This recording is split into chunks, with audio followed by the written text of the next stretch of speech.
This is Bruce Buffer, and this is the moment you've all been waiting for. It's time for the MMA Holes!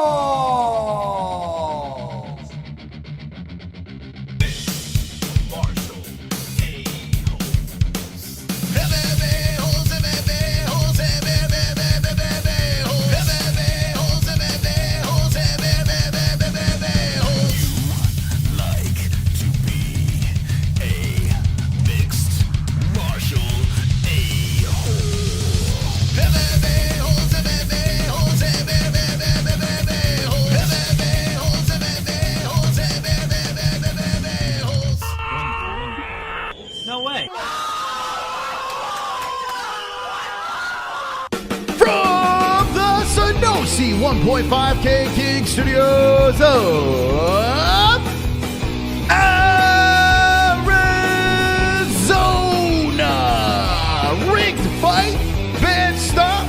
What happened Saturday night? UFC 281, Adesanya versus Pereira preview. Let's get to the stories with the MMA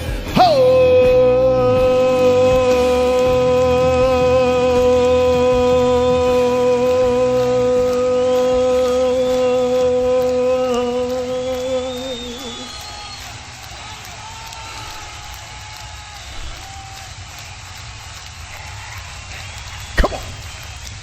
Let's go.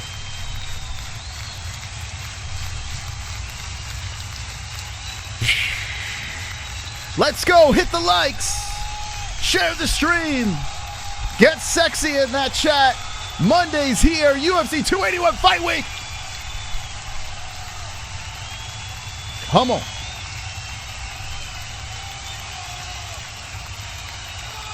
Come on, come on. Come on, come on, come on. Come on, come on, come on. Wonderful, wonderful. Welcome. Happy Monday. Listen, Monday typically is a day where everyone dreads. You know, you had the weekend. We also had a time differential with the rolling the clocks in certain directions. In Arizona, we don't do that. But on the East Coast, now we're a little closer. We're 2 hours, you know. It's 2 p.m. for you guys, 12 p.m. for us. But regardless, we're here, live, getting ready to talk about UFC 281. That's happening Saturday. Last Saturday, UFC Vegas 64, there were some very interesting things that went down. Very interesting things. I pulled out my magnifying glass. I started doing some snooping around, saying, what's going on here? We're going to break it down. We're going to break it down. More controversy? More controversy around combat sports. You know, people rigged, fixed, bad stop, good stop, blah, blah, blah, blah, blah. It seems like it's never ending, right? Where people have theories and ideas and investigations and everything that goes on within combat sports.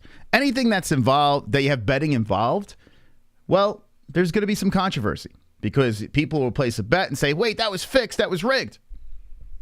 And then you have other people saying, well, you are saying that because you bet on that. That's why you're saying it's fixed and rigged. And in some cases, they're right. And in some cases, the other people are right. I feel rigging is a thing in combat sports. It's been going on forever. In any sport. You know, people try to get an edge. They try to get the tip, figure out last second, hey, where can we load up? Where can we bet? I mean, people have been doing it in the casinos with card games, counting cards, and this has been going on forever, where there has been controversy and tomfoolery in gambling. So, to the people out there that just want to dismiss and say, you know what? It's a little silly. Everything's a conspiracy. I can't entertain all this nonsense. I get it, because everything is crazy. Everything, like the flat earth, the this, the that, the politics, everyone's going nuts on the internet, yelling and screaming and debating. But when there is like actual evidence of things, or there's weird, you know, persistency, coincidence that just keeps on happening, you got to scratch your head. And when there's an investigation, you got to take a look. And apparently, with the fights that happened on Saturday night, there was one fight in particular where a gentleman hurt his knee early in the fight, grabs it, covers up, gets pounded down to the ground, loses. And something surfaces on the internet that the line for this fight drastically moved at the last second.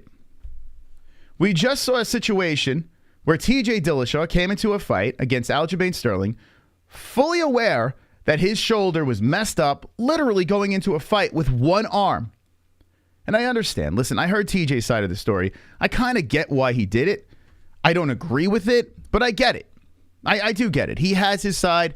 And, you know, if I was in his shoes, who knows? Maybe I'd do the same thing. Maybe TJ actually thought he could win that fight. But when you have guys around you that clearly know that you're injured, you got to scratch your head. And the UFC just rolled out saying, hey, fighters cannot gamble. Coaches cannot gamble. Anyone close to them can't gamble on this sport because of reasons like Saturday. Saturday night, a fight happens. Let me pull it up over here. And it's on the preliminaries. So maybe, you know, people would be like, who cares? Actually, no, it was on the main card. Excuse me. It opened up the main card. No. Whoa, hold on a second. 3 fights into the main card. God forbid I actually remember that. Regardless, it doesn't matter. I thought it was buried on the prelims. It makes it even worse that it was on the main card. Anyway, Minner was a underdog in this fight going in, and I actually liked Minner in this fight as an under. I was like, well, that's pretty good. But apparently, right before the fight happened, the line moved drastically, where Nuñez was like a minus 200 something, and then went to a minus 400. And thank God our correspondent, Jesse, was on the case and dropped the story. Here we go. Trent says plus 180 to plus 400. Guys, little suspect. Little bit suspect. So let me go over to our trusty quick takes expert, Jesse. And we do have a short section where Jesse drops his stuff over here. Minner got killed. I don't think you saw the fight. Were you watching what happened? He blew out his knee. Here, let's go over here. Okay, let's take it away, Jess. A lot of stuff to talk about. We got UFC 281 as well. Hit the like button if you haven't done so yet. Hey, what's going on here? Where's the sound?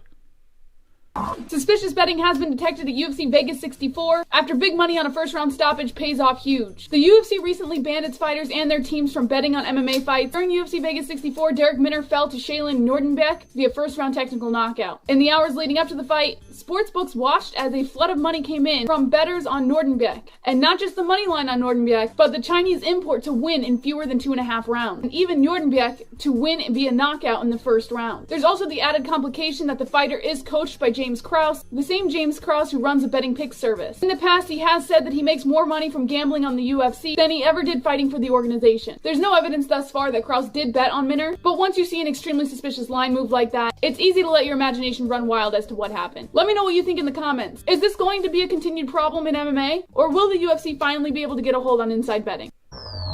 Thank you, Jesse, for coming in. By the way, she made a little bit of a little bit of a mistake over there, but you know, not Krause betting on Minner because that would make no sense. The line moving at the last second, Krause and the team knew that Minner was injured going into this thing. And for a line to move that much, that means there's an influx for the people that don't understand betting. With lines moving, if there's an influx going in one direction, that could drastically swing a line in either, you know, plus or minus, but in this case, make them even more of a favorite. So everyone was saying, okay, maybe the prop bet under 2 rounds or whatever the hell the prop bet early, Minner loses because he's got a bum knee. Make the bet right before the fight. Not impossible. There's an investigation going on right now to see. Now, James Krause is a guy, if you're not aware of James Krause, he was in the Ultimate Fighter. He's fought in the UFC. He's done fairly well. He's never been a champion, but then became a really good coach as well, on top of his UFC experience. So the guy's a smart guy. He's become a very smart gambler, better. He's got his own Discord where he charges people to go in there, and he gives them betting advice. And I mean, if you're charging people to go into your Discord to give them advice on where to put their money, you're clearly doing something right because people are paying for that. And I guess you got something going on. He's got the inside scoop. He understands how gambling goes. He just so happens to be the coach of a lot of these fighters as well. So the things that he's not sharing on YouTube, he might be sharing in his Discord. And people on the Discord kind of ratted him out a little bit, saying that, James Krause, knew what was going on, blah, blah, blah. It's not impossible that Krause did this. And it wouldn't be impossible that the UFC says, you know what, James Krause, not only can you not bet, I don't even think I want you in the corner anymore. Cornering these guys. We don't know what the hell's going on. Now, betting on these fights when you have a guy in the game, I kind of understand why the UFC doesn't want something like that, because these situations are very real, especially with the topic of fighter pay being out there. Everyone's complaining fighters aren't making enough. How much could Minner possibly be making on this thing? He'd probably make a hell of a lot more if all his boys drop a bunch of money against him because he's got a bad knee anyway. He's probably like, I'm not going to win this fight. Bet against me. Let's just fucking take the cash home and deny it until I'm blue in the face. Another thing with Minner, too, is wasn't he on a 2-fight losing streak? So there could be a very good chance that he's going to get cut anyway. I don't think he wants to be cut from the UFC. He's only 32 years of age. But yeah, with this loss over here, probably going into this, okay, catch my paycheck and make the money under the table. See what happens. But fighters going into fights injured already is a problem. These are all theories. These are people running around saying, hey, man, this guy knew it, placed the bet, blah, blah, blah. You could run around saying a lot of crazy stuff. But at the end of the day, fighters going into fights with a pre-existing injury that's that serious, something's got to be done. If there is evidence of something before a fight that person is injured, somehow the UFC has got to either, I don't know, fine a fighter or suspend a fighter for not giving them all the information. If they knew and tried to dodge around the doctor to get in there, that's a problem. Now, when I gamble, when I place bets, I go into it knowing injuries happen. Bad stoppages happen. I know that. I may bitch and complain and then I move on.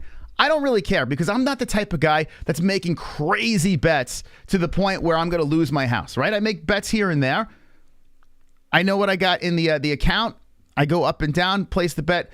Sometimes you're going to have weekends like Saturday. The 2 bets that I made on Saturday night, one was the controversial knee injury, and the other one was a controversial stoppage. So I got to say this, I don't feel bad. Even though I lost money in the situation, I know it's for reasons outside of my control. No problems. You're going to have those. That's going to happen. In any sport, that's going to happen. A freak bounce of the ball in the other direction, ref blows a call, whatever. That's going to happen in gambling. I'm aware of this. The reason why I'm bringing this up, though, is fighters going into these cages with knowing these injuries, and then when you see investigations happening because people are gambling that are in the corner or in that circle that know about a pre-existing injury, that's a problem. That's a massive problem. And the UFC's got to find a way to clean this up. They got to figure this out because it's a bad look. It's a bad look on the sport. You don't want that hanging over the head where actual guys in the corner and fighters know about these injuries. They drop down to the ground. Ow, my knee. Next thing you know, they're collecting money under the table. You don't want that because you don't want that with people are going to be afraid to gamble on it. People are going to stop watching, stop paying for it because they're like, wait, this is fixed anyway. These guys are falling anyway. What is this, WWE? So I want to know in the chat, and we will talk about the stoppage as well, which I still think was a bad stop. On the thumbnail over here, I put 2 things. You may say, why is Glover Teixeira and Anthony Smith on this thumbnail? It's the same ref, Herzog. I have nothing wrong with Jason Herzog. In fact, I think he's still one of the better refs out there. I look how he handled it on Twitter. I was like, So we'll talk about that later. We'll get into the Herzog stoppage. But let's talk about the rigging or the knowing of the injury before the fight? I want to know in the chat what you think. Gambling is a sin. Clams are protected. WWE was so good on Saturday. I did see the clip of Logan. Logan is incredibly athletic. It's kind of crazy. I'm not a WWE guy. I can't just like take my time and just sit in front of that live. I'll watch replays, but I feel if I'm watching it live, like voluntarily, or if I'm paying for that, there's something wrong with me. By the way, why do I have the Halloween background still here? Let's get rid of that. It's not Halloween anymore. There we go. Thank you. Let's see. I think it's highly suspect. Yeah. And what happens with James Krause? What do you do with James Krause? Like, he's admitted that he makes more money gambling than he's done in the UFC, whether it's coaching or fighting. Krause has admittedly said he's made more. I mean, dude, like, what are you doing? You're setting a trap. Does James Krause just walk away? Does he just walk away from coaching? Like, why even bother? Just sit on YouTube and make predictions. Please no WWE talk. No. I just saw the clip. It's on Twitter if you want to check it out, of him flipping around. The Paul brothers, for some reason, no matter what they do, they're good at it. It's crazy. Remember, the lines moved from minus 170 to minus 120 when Oliveira missed weight, and I doubled up, says Matt W. Yeah, I mean, a lot of people. Here's the thing. Like, if I would have known that TJ had that shoulder injury, I mean, come on. First of all, I never would have made the bet on him. Even with TJ saying he's going to win, even with one arm he can do this, I would bet heavy against him. Just like any normal human being. And in this fight with Minner as well, I would never take the under knowing the guy's got a fucked up knee before the fight. It's crazy. Insider trading. I'd go if I had free tickets, says 206. Probably not me. But if my kid wanted to see it, then I would have no choice. But as a grown man, no. WWE pay-per-views are decently priced. They are. I mean, yeah, you have the app or something. I don't it's just not my thing. Being a coach, he can get inside information to make the bets. Yeah. I mean, he's got all the information he needs. He knows where the injury is on his guy, how they match up against the opponent, doing all his tape study. You know everything. Of course, he wants his fighter to win, but, coaches him to win, but knows, hey, man, this is a massive problem. Bet against him. Or have your fighter in on it. I mean, why wouldn't Minner be in on this? This is all speculation, but I got to be honest with you. If I'm Minner and I'm making peanuts, I'm on a 2-fight win streak, going into a fight with a blown-out knee, probably going to be on a 3-fight losing streak. Did I say win? Losing streak. Yeah, I'd probably say, all right, Krause boy, let's make some cash. Let's go. I mean, I'm not going to be a champion. I'm probably going to lose this fight. I mean, I wouldn't blame him. This is all speculation, like I said. I'm not saying Minner was in on this. This is just swirling around, but I have to be honest with you. If I was Minner, I would do it. I would do it. I mean, when you're losing to guys like Ryan Hall and guys with funky hats, yeah. I don't trust James Krause's Parham. Vegas never loses. What's wrong with making more money, says Israel. No, there's nothing wrong. There's nothing wrong with making more money. It's when it's done wrong. When it's done in a way where you're screwing other people. If you're going to make money at other people's expense, it's a problem. That's a problem. Other people that are gambling with no idea of what's going on there. And then you might say, well, he's got the inside scoop, so why not? Why not make the bet? Betting against the guy that you're cornering? Dude, that's not good. It's not a good look. Damn Savage getting along. Hope you're doing well also, amigos, says Brett Barathian. It's dirty money, says Night Owl. So if you're just jumping in, we're discussing this situation. The story that's all over the place, flooding the headlines. The fact that Derek Minner, was injured in the fight against Shailan Nuñez. Nuñez was the favorite in this fight. He was like a minus 200, and it just went up to a minus 400 last second because there was an influx of bets that came in. Influx bets coming in right before the fight went down. Massive red flags. There's an investigation going on. This fight didn't get past one round. The prop bet, under 2, looking wonderful. Wonderful. So, I mean, like I said before, when you make these gambles, these bets, you have to take in consideration that these incidents are going to happen. I hope the UFC gets to the bottom of this. If there's no tomfoolery going on here, the next step would be to find out, how do you make sure that these guys are healthy before they go into these fights? How do you know these guys don't have serious injuries before going into these fights? Because here's the other problem that we were talking about with TJ Dillashaw. He goes into this fight. It's the co-main event against Aljamain Sterling, fully knowing his shoulder's messed up. There's even pictures floating around where you could actually see his shoulders like jammed up. You got people paying pay-per-views. You got people going to the event, paying their hard-earned money to sit in that event. They're going there not looking to watch WWE, They're going in there to watch a fight. A competition inside a cage between two people going at it. That's what they want to see. So it's a massive slap in the face to the fans, to the bettors, to the paying supporters, the people that keep their lights on, the people that are actually paying their bills. It's a slap in the face to those people. And men are going into this situation as well. Now, it's not at the magnitude of TJ versus Aljo, but still, paying customers, fully not knowing what's going on here, and getting screwed. Bad look on the company. There's a bunch of... So I'm hoping that the UFC finds a way. There's a lot of weird things going on. You got the weight cuts. You got the freaking 4 missed weights that happened Saturday. Almost 5. Very close to 5. You got 4 missed weights. You got bad stoppages. You got a fighter coming into the cage knowing he's got a bum knee. Loses in the first round because his knee just gives out. It's just not a good look. It isn't. In a sport that's just booming right now, there's a massive magnifying glass on the UFC. It's just skyrocketing. It's the best sport out there. It's almost every weekend. It's exciting. Every week we're spoiled. We got something good coming up.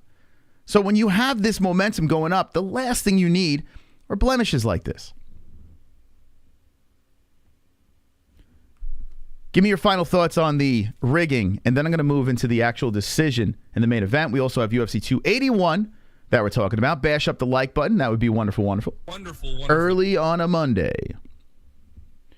It's a KO, and either way, I think Poirier KOs Chandler. We'll talk about that. Poirier looks great on the pads. Weeks ago, when they made the fight, I said Poirier's got this. It's one of the fights where I don't really need a lead-up. I know exactly what's going to happen. Dustin should smoke Chandler. I hope Chandler wins, but I think Dustin's going to fuck him up. Dress warm, Casey, be cold, sleeping in the car. There's no such thing as a lock bet lately due to amount of pre-known injuries and shady judging. Yeah, I mean, listen, the channels that do their full breakdown, I've said this a million times, and it's just getting worse. More channels are popping up Monday, Tuesday, making their lock picks for the next Saturday's fight. Like, what? No weigh-ins, no other stuff, just hey. Now, there are certain fights on a card where like Islam Makhachev against Oliveira, I said weeks, months beforehand Islam's going to win. I just knew that. In Poirier versus Chandler, I see Poirier winning this thing. I am going to wait until Friday to lock my bet in, but I need incredible evidence in the other direction to say Chandler's going to win that fight. So there are fights that stand out that you're like, okay, easy money. And of course, you're not going to hit on them all, but majority of the time I do when it comes to the locks. I think Poirier is a lock. But for a full card to make all your bets and predictions on Monday, what? Do you have some inside scoop that we don't know? Is there an injury that you know of that we don't know? Because how is that even possible? To do the whole card. It's just guessing. You're literally flipping coins. Oh, I'm studying tapes. I'm doing it. You're flipping coins. That's what you're doing. Eeny, meeny, miny. Okay, I'll pick that hoe. I'll pick that hoe over there. That's going to win. Put all your money. Bet the house. Blah, blah, blah. I'm the best. What is up with those channels? Chandler is going to send the cubic zirconia back to the ring. Hold on. Marker Fragile Dustin is going to be crushed, as Ray. Ray, I like your optimism, and I hope you're right. It's not going to happen. It's not going to happen, man. Poirier is going to smoke Chandler. He is going to go in there. Now, I'm hoping that Chandler doesn't go in there, one fight at a time. Are you not entertained? See you at the top. Like, I hope he doesn't come in that Chandler. I hope he comes in a little reserved, You know, I mean, it's not fun to watch that, but I hope he kind of tries to download some info, make sure he doesn't go too crazy with the gambling. Maybe go for some wrestling, see if he could out-wrestle the black belt in jiu-jitsu, maybe. But if he goes in there guns blazing on Poirier, my man's getting lit up. Chandler's going to get popped. So I'm hoping that Chandler, I mean, I would assume Chandler's not going to take this. I don't think he's going to say, let's have some fun. I mean, it'd be fun to watch, of course, but I think if he wants to win that fight, you got to be very strategic against DP. Take him into deep waters, you know? Hump the fuck at him. I don't know. Chandler is coming in reserved in this 3-round fight. He's going to wrestle round 1 and 3 and take the decision. That's the way. The path to a Chandler victory is to go full-blown wrestling and see if, you know, if he believes, I mean, we've seen him wrestle with Kamaru Usman. The guy's a good wrestler. So maybe that short, stocky body, slow him down against the fence, wrestle. You know, let some hands go a little bit here and there, but don't get into a fucking stand-up fight with Poirier. Poirier will piece him up. I will admit it's a fire fight. It benefits Dustin, yeah.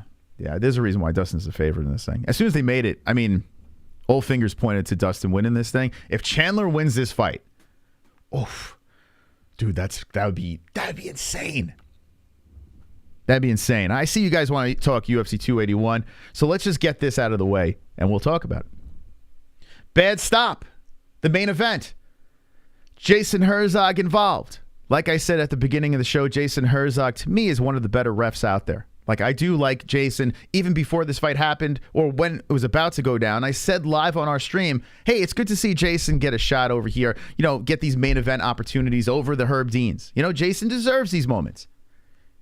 But I've said this before in female fights. I've noticed Mike Beltran's guilty of this, and he's one of my favorite refs as well. Big mustachio. I think he's sick right now. I hope he's okay. But Mike Beltran's fun, but he's had these brain fart situations when he sees females go in a cage.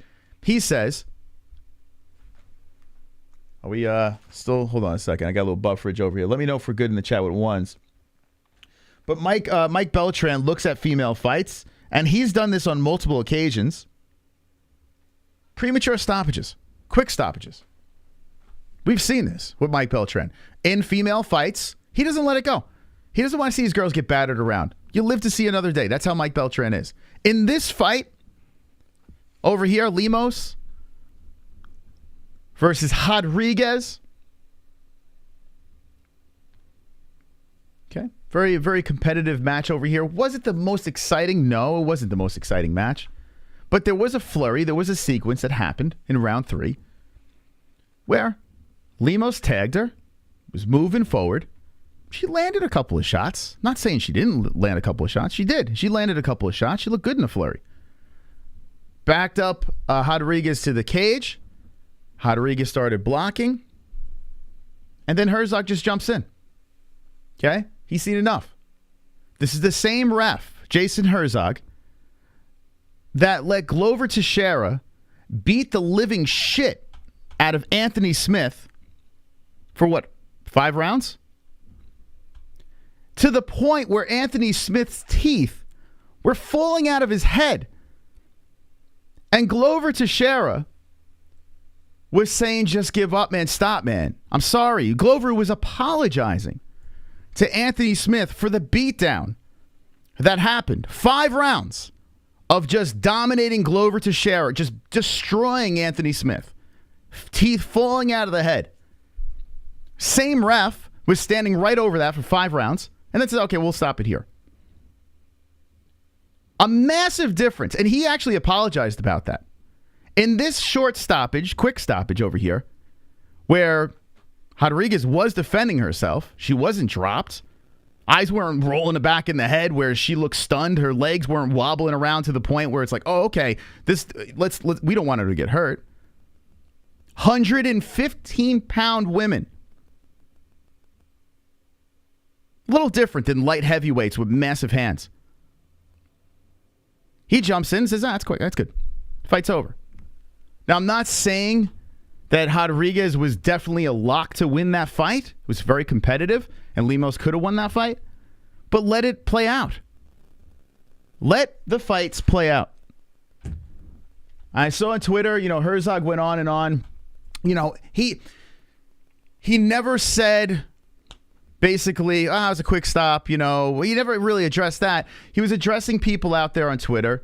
And one guy over here, Jans Burner, says, I think you're the best ref in the UFC right now, and I agree with the stoppage last night. However, do you think there's any merit to the theory that refs have a much quicker trigger finger to stop women's MMA fights? Jans Burner, I said this on Saturday night. I've been saying this for a while. There are certain refs out there, yes, certain no. Some other refs, they treat the women just like the men. But certain referees, we've seen this on multiple occasions, that a couple of punches, it's good. It's good. You're too pretty. Can't let you get hit anymore. We've seen it. And Herzog responded to this.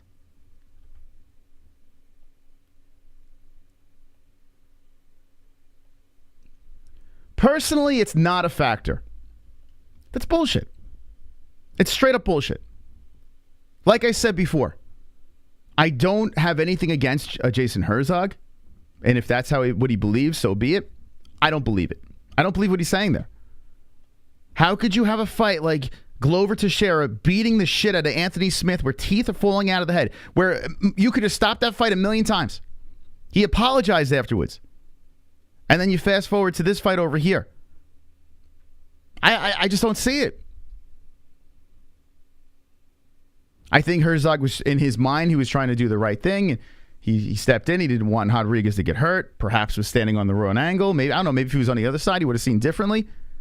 Give her a chance. After a couple of shots, if you have some success with a couple of punches and you back your opponent up, if every fight was stopped like that, a successful sequence of punches, and the opponent just kind of covers up against the fence, not on the ground turtling up, a little different, but against the fence, just blocking punches. I mean, we're talking, what, a couple of follow-up punches? All right, see you later. You're done. Like, what? If that happened in every fight, MMA fight, UFC fight, we would have no fights. Everything would be just premature stoppages over and over again. There would be no fights. There would be no comebacks. There would be nothing, no back and forths. There would be no story. Just have a successful combination of punches where you back your opponent up. You win. It's a short stop. It's a quick stop. I don't care what anyone says. It's a quick stop. Too quick. Now, I don't want to go on and on about this because it's not a title fight. In fact, it helps Lemos, but it just screws Rodriguez in the worst way. She didn't have to take this fight against a girl lower ranked. Now Rodriguez got to really get back to the drawing board. She's, 35 years old? Yeah, great for Lemos. And congratulations, and take nothing away from Lemos' win. As a fighter, you did your job. The ref said no more, you move on. Nothing against Lemos. Fine. I feel bad for Rodriguez, though. I feel terrible for her. It's Herzog's fault. It is. You got to get on Twitter and be like, you know what? I could see both sides. You have to. How could you just say, no, it was a good stop? You can't. You can't say that. If you want to, you got to entertain both sides. You have to. You have to do that. That was a quick stop. If you go on Twitter and you apologize for this beatdown with Glover Teixeira and Anthony Smith, and you can't even acknowledge the fact that this could be a little bit too quick of a stop, what is that? What is that? Oh, because they're guys. That's why. Big, strong men. Women are fragile. Flurry of punches, stop the fight. Let me know in the chat what you think. Referees are always right according to them. Here's the thing, the referee job is probably the hardest job ever. I would never want to do it because you're damned if you do, you're damned if you don't. It's a terrible job. It really is. You get the spotlight, you're out there, you got the best seat in the house for the best fights out there. But the the minus to it is things like this. But I think you should at least own up. I can't see that Herzog looks at this and says, oh yeah, that was a good stop. A little premature. Oh, but Lemos was going to win that fight. No, that's not how this works. Refs don't fucking go in there with crystal balls and say, oh, okay, this is going to happen. Let me stop it. Maybe Herzog hates Anthony Smith. Possibly. Maybe he's like, let me see those teeth fly out of his head. Weili versus Francis in bedroom grappling. Yeah, I mean, Weili's got a shot. She can lift him up. Who let these women fight? Well, how dare they, right? How dare they? It was early, but in my opinion, Rodriguez would have got to finish a few seconds later. I hate that. I hate that. Well, it would have happened. I hate that. Now, if you're dropped, if your head's fucking bouncing off the mat, maybe we can go with that. You know, maybe we could. You backed up to the fence. You know what? Eventually, Lemos would have done like a flying armbar. Eventually, Lemos would have hit her with a liver shot afterwards, or she would have penetrated the guard, and she would have cracked her right to the face. Right down goes Rodriguez. Eventually, that would have happened. How the fuck do you know? How? Full training camp. Rodriguez takes a fight on a girl down in the rankings. That would have happened. Then why are we watching? If that would have inevitably happened, like, don't even let him get off the stools. Just say, nah, you know what? Hey, you, Rodriguez over there, don't even get up. Because I have a feeling 4 minutes into this round, you're going to lose. Just stay on the stool. Save yourself. I'm here for your health. Could you imagine? Could you imagine refs? They walk over to the corner and be like, you know what? I think you're going to lose, so I'm just going to stop this fight. Just want to let you know. Any little bit of danger that you're in, going to stop this thing. So better not get into that danger. Could you imagine? That's what it sounds like when people are like, well, this would have happened. Let it happen. This is a fight. These girls and guys go in there to compete. I'm not saying let them die in there, but if a girl gets backed up, a guy gets backed up to the fence and is intelligently covering up, you know, a lot of times we see these athletes, and she immediately argued afterwards too. She's covering up, blocking, right? The shots are hitting the arms. We've seen fighters like, all right, I'm going to let him burn out. Even TJ Dillashaw said, which is nuts, with his one arm in that first round when he was catching a little bit of a beating, he was just waiting for Aljo to burn himself out. Oh, I'm sorry, in the second round, he said it. In his mind, now that was a good stoppage because he was getting pummeled, but in his mind, he was like, you know what, fuck it. Like in that crazy situation, one arm trapped on the ground, getting his ass whooped. He's like, I'm just waiting for him to punch himself out. Now, if you're intelligently defending yourself, there is a good chance someone just punch an arm. Not hitting the face. You know, it hurts. I'm sure this hurts. Tires out your arms a little bit. I mean, let him fight. That's what we're here for. Now, like I said, I don't care. It's Rodriguez versus Lemos. It is what it is. I think the story that really does stand out is the pre-existing injuries coming in. But how do you not address the fact that it was a quick stoppage? I would have liked to see Herzog go on there and say, hey, man, you know, maybe some of those people are right. Not a good stoppage, not a bad stoppage in the middle. I would respect that. But don't just say, it was a good stop. It wasn't. It just wasn't. And fighters going into a cage with an injury, it's got to stop. No more. Listen, you could have injuries, but not a serious knee injury, not a serious shoulder injury that's fucking you up throughout the whole camp. Can't do that.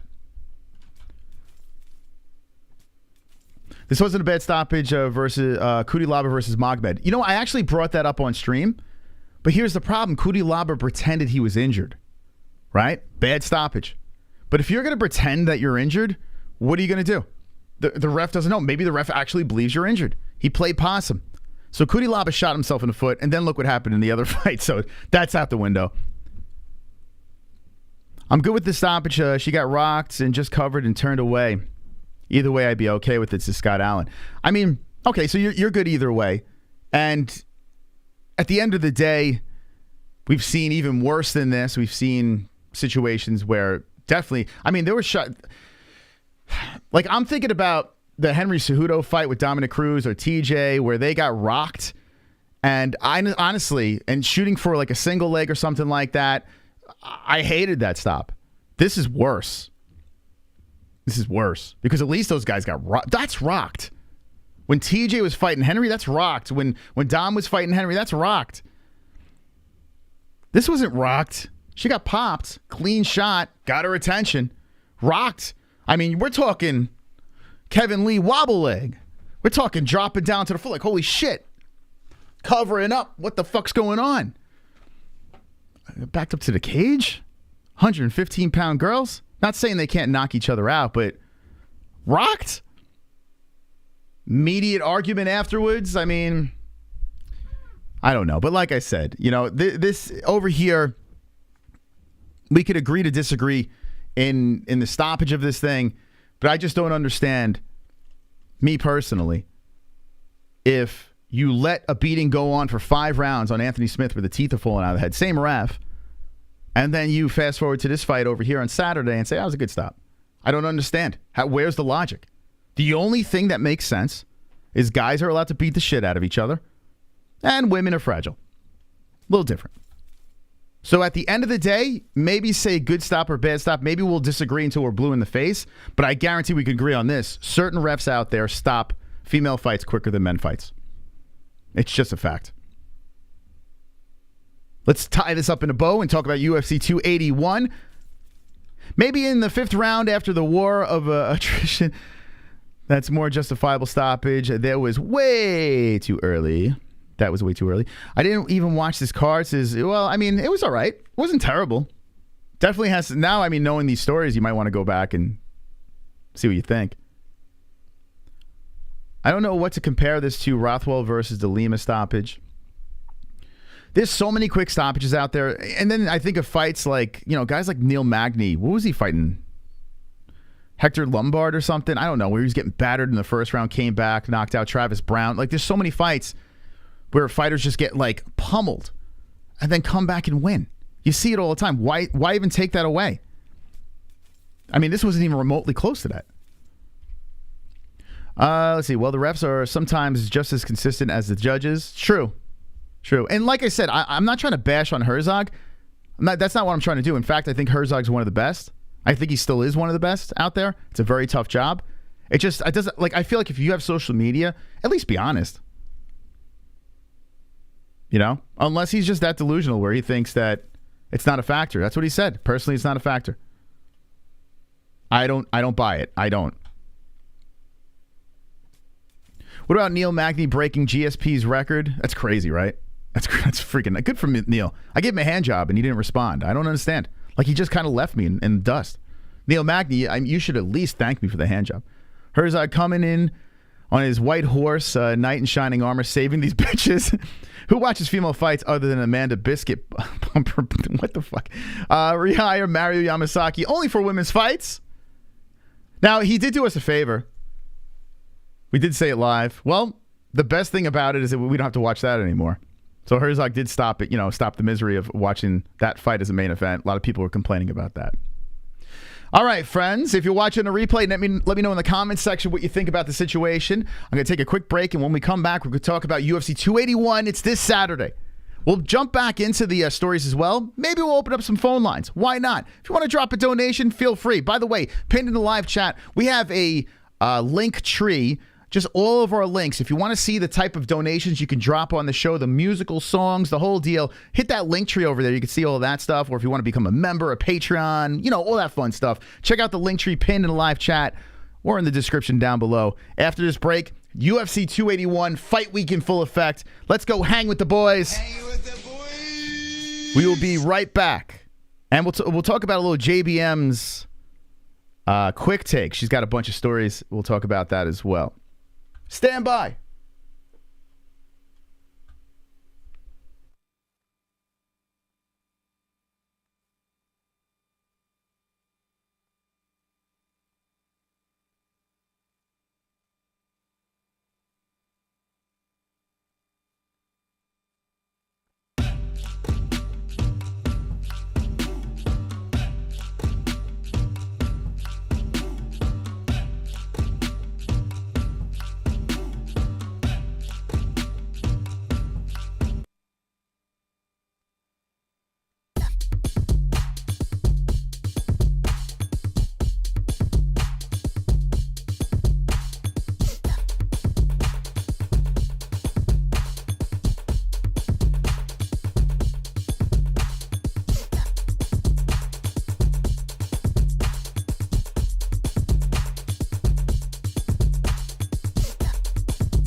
Cause I'm a CBDX.com boy.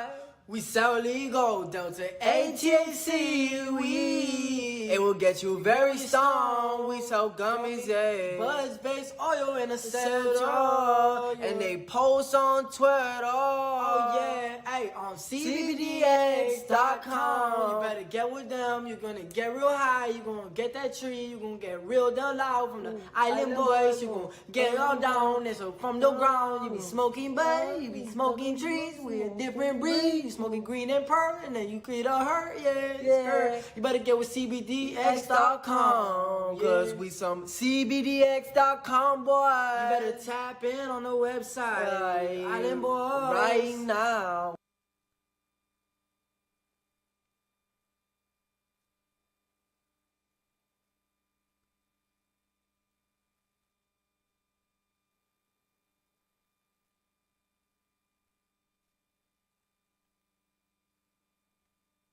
When it comes to underwear, there's nothing more important than comfort.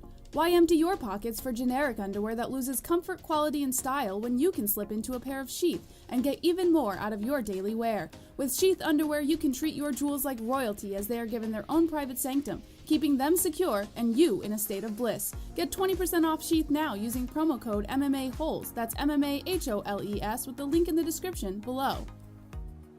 And for the ladies? Absolutely! Sheath isn't just for men. Ladies can now experience Sheath's style, comfort, and functionality too.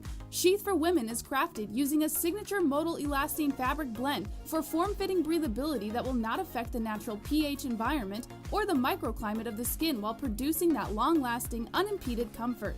Use promo code MMA-Holes, MMA-HOLES, for 20% off at sheathunderwear.com.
The MMA Holes Hour here.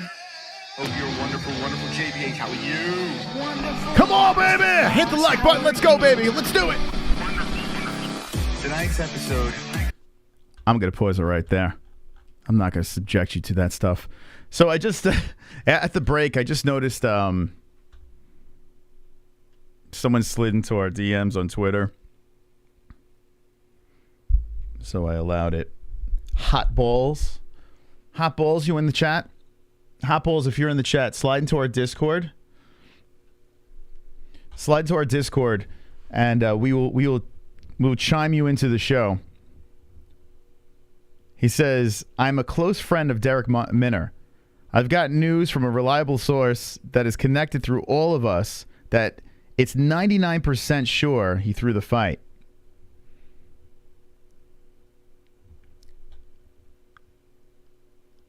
I can give you more in-depth info if needed.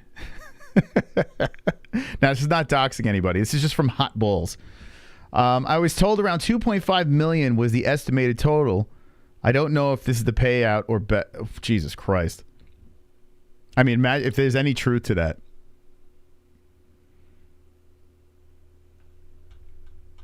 Crazy. Slide into our Discord. We will slide you in immediately. Breaking news. I have a feeling, like if I don't know how true that is, but I have a feeling, if you're asking me, hey, what do you think? Do you think that James Krause bets on his fights still, even after this quote unquote ban of fighters doing that or coaches? Do you think 100%? Like there's no doubt in my mind, because why wouldn't you? I mean, just call up a friend, a relative, or someone that's not even like you can't track. Spread it out between buds and be like, yo, place the bet. When it comes in, slide me some cash here and there. Who knows, man? James Krause has real estate. He's got his paying Discord.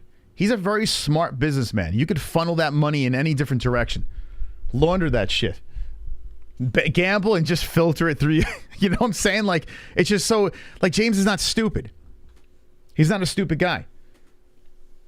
From what I heard, he doesn't even make much out of cornering these guys. So he probably doesn't ask for a dime with some of these fighters. He just corners them because he's making so much money gambling on them.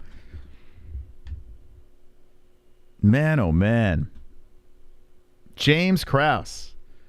I got to say, like, no one was talking about James Krause, like, in the UFC. Like, he would step in short notice. He did some coaching jobs. I think he was coaching Megan Anderson as well. But, he's made a name for himself more after his UFC fighting than actually when he was in there. He was decent. But boy, oh boy, this guy, he's got a thing going. I just hope no matter what happens, I hope it doesn't all come crashing down around him. James Krause, fighter from last week, gave up in his fight to Joseph Holmes. James Krause, fighter from last week, gave up in his fight to Joseph Holmes. Might be onto something. Yeah, I think Krause wants to get paid. I don't blame him. He's got a family to feed. He's got fancy cars, fancy house. I mean, I don't blame him. It's just I hope he's not getting too sloppy. I hope it's not. I mean, if he gets caught, especially now that they're not really supposed to be doing this, it's getting dicey. Getting dicey. All right, we do have to talk a little UFC 281 as well. Actually, before I get into UFC 281, we'll see if Jess popped any more shorts on here. So Jess is putting shorts. Jesse's quick takes. Doesn't have anything to do with Sean O'Malley, but I mean Sean O'Malley. Does have something to do with Sean O'Malley. Doesn't have anything to do with 281, it looks like, which kind of sucks. But, yeah, the Monday shows, we'll have Jesse dropping some news this weekend, 281. But let's see what Jesse's got here. Let's see what we got. Bilal Muhammad slams Colby Covington's resume and guarantees that he's the harder matchup for Hamzat Chimaev. Bilal has been calling out Hamzat Chimaev for the last 2 years. God bless you. Even in the aftermath of his win over Brady in Abu Dhabi. Muhammad heard the UFC was targeting Colby Covington in early 2023 for Hamzat, but it's just a matchup he doesn't see happening. Muhammad told MMA Fighting when addressing the Chimaev fight, "For me, it's Leon Edwards or Hamzat, and I think that us two makes the most sense. I know they're talking about Colby, but I don't think Colby's going to take that fight. Colby hasn't taken a hard fight or a fight against a guy coming off a win since Kamaru Usman. Kamaru is the only guy he's fought in the last 8 fights that wasn't on a 2-fight losing streak. Covington has largely stayed quiet for the past 6 months. Lately, he has been going back and forth with Jorge Masvidal in court, but the always outspoken fighter hasn't made any public statement about his return. Let me know what you think in the comments. Does Bilal Muhammad versus Hamzat Chimaev make more sense than Hamzat Chimaev versus Colby Covington?" All right, thank you, Jesse. Bilal Muhammad versus Hamzat Chimaev. I mean, Bilal's on a tear. I would think that Hamzat... Let me look at the rankings real quick. I mean, it's so weird. See, it's so weird to talk about this because I think Hamzat's going to stay at welterweight. But we don't know for sure. And I feel like the ball's in Hamzat's court right now. Like I feel like he can still, if he can prove to the UFC that he can make that $170, do a Paulo Costa thing. You know, Paulo miss weight, and then all of a sudden, I can make it now. Like if Hamzat could pull that together, I still feel like he's got pull. He's sitting at number 3 and Bilal's sitting at 4. So Bilal's right behind him. Kamaru's going to fight Leon. Yeah, you know what? Covington's probably not going to take the fight. So Bilal's the only guy. It's the only guy. I mean, Hamzat's going to have to fight somebody. Unless he fights some novelty middleweight fight in between just to get some action going. I think Hamzat, yeah, Bilal, it makes sense. It does. Yeah, he's right there. So I hope Colby versus Hamzat happens. That'd be a banger. And I hope like Bilal versus Burns, which they're managed by the same people. So I don't know if that's going to happen. You got Jeff Neal's been looking all right. Stephen Thompson's fighting who? He's got Kevin Holland, right? Thompson's still taking these guys under him. Where's Holland sitting? Is Kevin even ranked? Oh, because he retired. He's off the... I guess. How is Darren Till even in the rankings still? Anyway, yeah. So I would say, I mean, Bilal versus Gilbert, dominance versus dominance, Hamzat Covington, Leon Kamaru, make it all happen. If that doesn't happen, you probably can get the Hamzat, Bilal, Gilbert, Colby winner fights for the belt. That's probably more realistic. Colby Burns, Hamzat, Muhammad. That's probably the most realistic outcome to happen. Just because I think Colby's going to dodge Hamzat. Everyone was releasing a story that Colby's going to fight Hamzat. I don't see him doing that. I hope he does. I just don't see him taking that gamble. So that's what I'm going to say. Hamzat, Bilal, Colby, Burns, winner, or the more impressive winner, fights for the strap. Unless Kamaru beats Leon, then I mean you're going 4 or 5 fights between the two. Who knows? But that's what I would say. All right, let me know what you think about that story before we get into 281. Didn't even see you were live. Hope all is well, man. Thank you, Junior. Yeah, no one's getting alerts. That's just how it works. So make sure you smash up the like button, friends. If you like us streaming on multiple days and nights, constantly live, bash the like button. That's how you tell YouTube to go fook off for not alerting our friends. Colby gone silent after the finger story. Yeah, he hasn't responded. Breaking from the future, Alex Pereira knocks out Israel Adesanya for the second time at UFC 281. What? Wonderful. Nice. Colby will never get another title shot until he fights Hamzat. I hope they do fight. I just think Colby's going to dance around it. Move to Rumble? Yeah, maybe. I don't know. We've thought about that. But, listen, we already built a community here. I did a little test. If you notice our description, everything's on Linktree. So we kind of condensed a lot of stuff in our description just to do a test. We still got demonetized. So it's just like, for some reason, YouTube just can't stand us. They legit just... I don't know what it is. We've been blacklisted for a good solid 4 years. Out of the 6 years, we've noticed 4 years solid we've been blacklisted by them. But for some reason, they can't stop our pay-per-view fight buddies. We've always prevailed on those. The other stuff, not so much. So hit the like button. That's how we beat them. That's how we beat the YouTubes. All right, let's see what else Jess got here. Okay, just got another thing.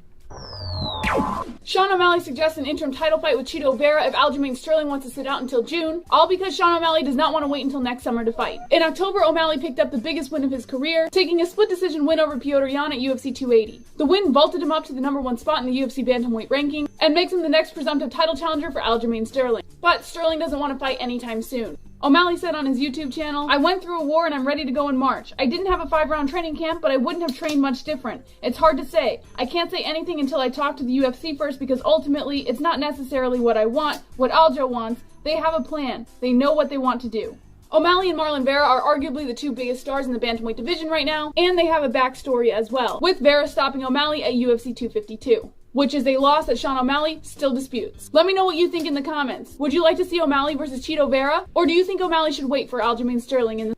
Okay, thank you, Jesse. Thank you! I just thought of something. It would be hilarious, the way she does the jump cuts. Like, every time there's a cut, there's a different background. Like, she's just walking around, she's just, like, staring right into the camera, and every time she does a jump cut, there's a completely, like, there's a fucking elephant in the background. I think that'd be hilarious. Just an idea. I don't know, the refrigerator in the background, a car, someone dancing. It would be hilarious. The baby just, I don't know, standing on something she shouldn't be standing on. I think that'd be hysterical. Every jump cut, completely different background. Talk about engagement. What do you think, Jess? If you're watching, that's something, like, I'm watching this, I'm like, oh my God, that would be fucking awesome. Anyway, this elf on the shelf in the background. Why is she so close to the camera? Because she's the money. She got the money maker. That's why. But what do we think? Sean O'Malley, I think Marlon Vera, run it back. I don't want to see him fight Aljo. He's going to get killed. I want to see him fight Cheeto. If he can right the wrong of what happened with the first time with the Cheeto fight and gets the win there, now we're talking. But, just throwing him to Aljamain Sterling at this, I know he's number one. Throwing him to Aljo right now makes no sense. Henry Cejudo, you've been running your fucking mouth. Get back in there. Aljamain Sterling, nut up. I mean, he's 2 feet tall, Aljo. Just beat him. Just beat Henry. Probably be a decent pay-per-view, having Henry selling that thing, right? Just fight him. I mean, unless you're scared. I mean, I don't think you are. I saw you guys sized up. I mean, I would imagine you can beat him, right? Fight Henry Cejudo. It's the problem. That's what I say over there. Henry, Aljo, Sean, Cheeto. Let's go. Hang a rainbow flag behind you, and you'll get immediately monetized again. I guess. I don't know. Like I don't get it, man. Like every freaking stream, we have to put in. Like it's nuts. If you see me look to the side, it's me putting in an appeal as I'm live. It's so dumb. Glove Touch, good to see you. Yeah, good to see Glove Touch in the chat. Oh, by the way, there's someone that membered up. I don't know if you're in this stream right now. Hold on a second. Okay. And we will get to UFC 281, but I want to talk about this real quick. There's someone that hit the membership package of moderation. Okay? And if your name, a white belt, let's see. Current level, filter. No, how come I can't pull it up here? Oh, here we go. Mod. Apply. No. Dude, what is up with this? Yeah, Mod Goat. So there's a Mod Goat package. Gentleman's name is Raymond Santos. Raymond Santos. I just noticed this right now. I appreciate you being a fucking Mod Goat, baby. Let's go. That was 15 days ago. Get over here. Pop in the chat or in the comment section down below. We'll slap the wrench onto your name, and you are officially a moderator. So Raymond Santos membered up the Mod Goat status. Let's go, baby. Raymond, send out the search party. Send it out. Send it out. We got ourselves a moderator. And new. Raymond Santos. Wonder if I can... He likes Metallica. Seems like a good guy. If you like Metallica, you're a good guy. Okay. That's D-Rest. Yeah, so look at that. Thank you. If you want to be a moderator, we got the package set. You support the show, and you protect the show. So thank you. So Raymond, to Raymond, get that wrench. All right, let's get into UFC 281. This is happening on Saturday. 281. Going down. How you doing, Guido and a Speedo? Saturday, Adesanya versus Pereira. So the big story, I notice a lot of people, we're interested, of course, in the main event. I mean, that matchup between the guy, the Izzy Slayer, and Adesanya, who is like the 185 en route to be the GOAT of 185. Very important matchup at middleweight happening. But I'm curious, will Dustin Poirier versus Michael Chandler, will that be the fight that more people are excited to watch? So I'm going to put a poll in the live chat. I'm going to put it right now.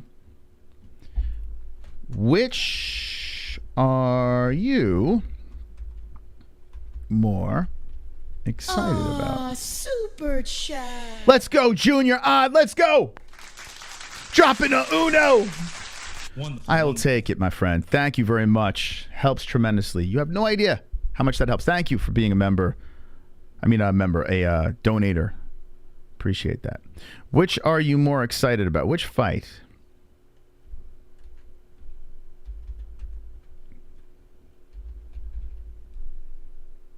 Okay. We'll pop this in the chat. Get the poll going and flowing. Dun, dun, dun, dun, dun, dun, dun, dun.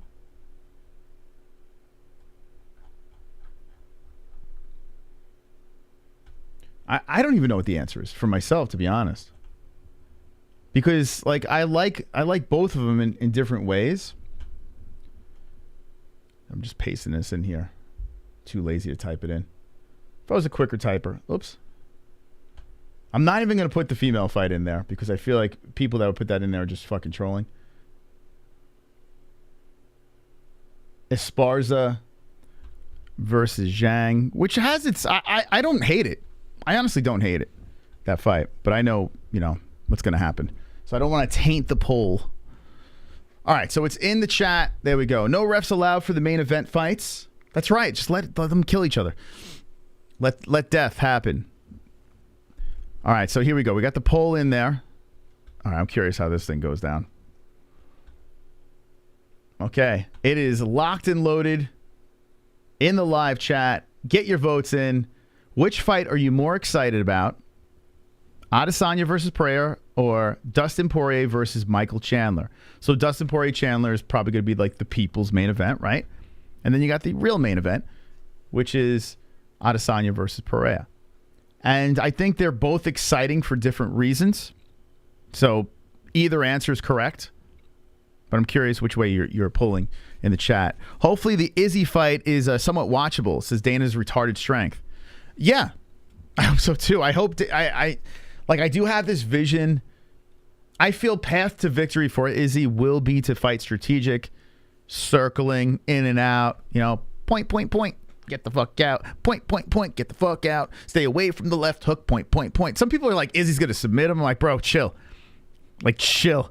Like I understand it's in MMA. You can take the Pereira he's training with Glover. Like he'll be fine. Izzy's shooting for a takedown. Not impossible, but holding him down and then submitting him. Come on. Izzy shoots for a takedown within 10 seconds. People are saying that. I'm like, come on, man. I guess if Yuri Prohaska could submit Glover, anything's possible, I guess. But I don't feel it's very likely. Let's see. What is Izzy by submission? Let's see. I tell you what, I'm afraid to place any bets anymore. I don't know what to think. Like, every time I get them wrong, it's because of controversy. Bad stoppage, injury, pre-existing injury. It's like, what the hell, man? If you look at my picks, and you see the losses, it's because of stupidity. It's like things that are completely out of my hands. So I actually feel pretty good. I still stay afloat, and I navigate around the craziness of the bad stoppage or the pre-existing injury. There's nothing I could do about pre-existing injuries. There's nothing I could do about it. There's no way you can bet and see that coming. All right. Pereira. 5 props on mybookie.ag. So Izzy by KO is a plus 340. Israel Adesanya by submission, a plus 1,150. A draw, plus 2,500. Pereira, Alex Pereira by submission is a plus 2,100. Pereira by a decision, plus 500. It's interesting. Plus 500 Pereira decision. Let's see, Izzy by KO, plus 340. Izzy by decision, plus 103, which makes, it seems like if you're going to bet one of these, that's the one. But Alex by KO, wow, Alex by KO, plus 234. Damn, I said I was going to stay away from props. I so want to jump on that. A plus 234 for Alex Pereira. It's so enticing. It's just, they're just dangling that shit. Parlay the AP and Andre Petrosky, and Alex Pereira plus 260. I'm not parlaying and I'm not propping anymore. I've made a deal, but I will be betting straight up on these fights. Pereira right now a plus 145. So getting Pereira with plus money, I don't hate. I don't fucking hate. So I'm most likely going to make that bet. I still need some information though.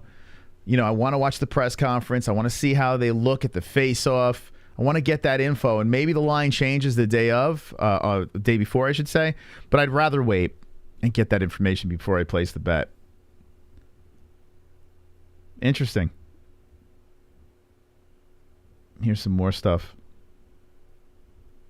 Trying to look at it. So Pereira wins in the 5th, a plus 2,318.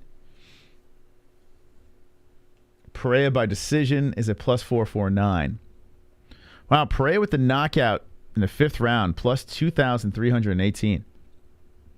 Israel the knockout, 2,000. Wonderful. 619. Last week of Vizia's champion till his execution, either KO or submission cause of Glover training. Also check audition on Discord, made an improv promo on with copyright-free music. Okay. Endure the cringe if you dare. Okay, sounds good. Hey, Sonosi, thank you for the $2 donation. Come on, let's go. Like I said before, we got a link tree pinned in the live chat, the description down below. If you want to drop a dono, play a silly song, check out our link tree. Click on it, support the show, or you can do a super chat if you'd like, if you're enjoying the content. All right, let me look at the Discord here. What's he talking about? What's he talking about? What's he talking about, man? Maybe I'll open some phone calls. If I open the phone lines once in the chat, would you call in? Let me know with Uno's in the chat if you'd like to call in. Let me know. We got some more UFC 218 I do want to talk about. Auditions. So we do have this over here. Okay, check this out. We do have a section on our Discord. Joe Rogan interviewing an ass. A section on our Discord over here. It's completely free called Auditions. So drop your, if you want to have a spot on the show, a possible spot. I'm not saying it's guaranteed lock. Most likely we'll make fun of you. I'm just gonna say, if you're looking to get made fun of, chances are that's the case. But we're looking for a diamond in the rough, something fun, something funny, something related to the MMA world, combat sports world, something that we can add on to the, show, the program. There's an audition section over there. If you have Bowls of Steel and you'd like to jump in on that and face the criticism of the MMA-Holes, jump in, submit your stuff. But I promise you, there will be some critique. Have a little fun with it, because that's what we do. All right, let's see what Sinosi's got. This is the 1.5K King. I notice he's in a wonderful, wonderful shirt. I do trust him, but let me just scroll through this real quick. Okay, let's just do this. This is Sinosi. Whoa, fuck.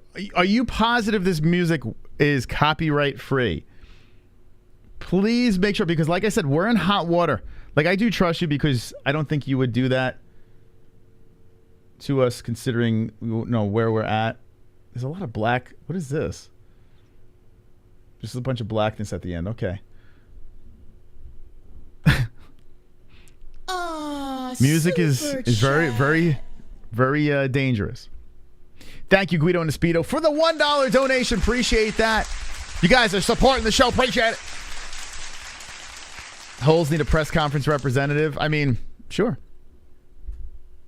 If you don't know about the music, don't trust it. Well, I want to know where you got it from. If you got it from the YouTube, so YouTube supplies music, copyright-free music. They have a whole section over there. I'll show you. In case, if you guys do want to get music, we've plugged.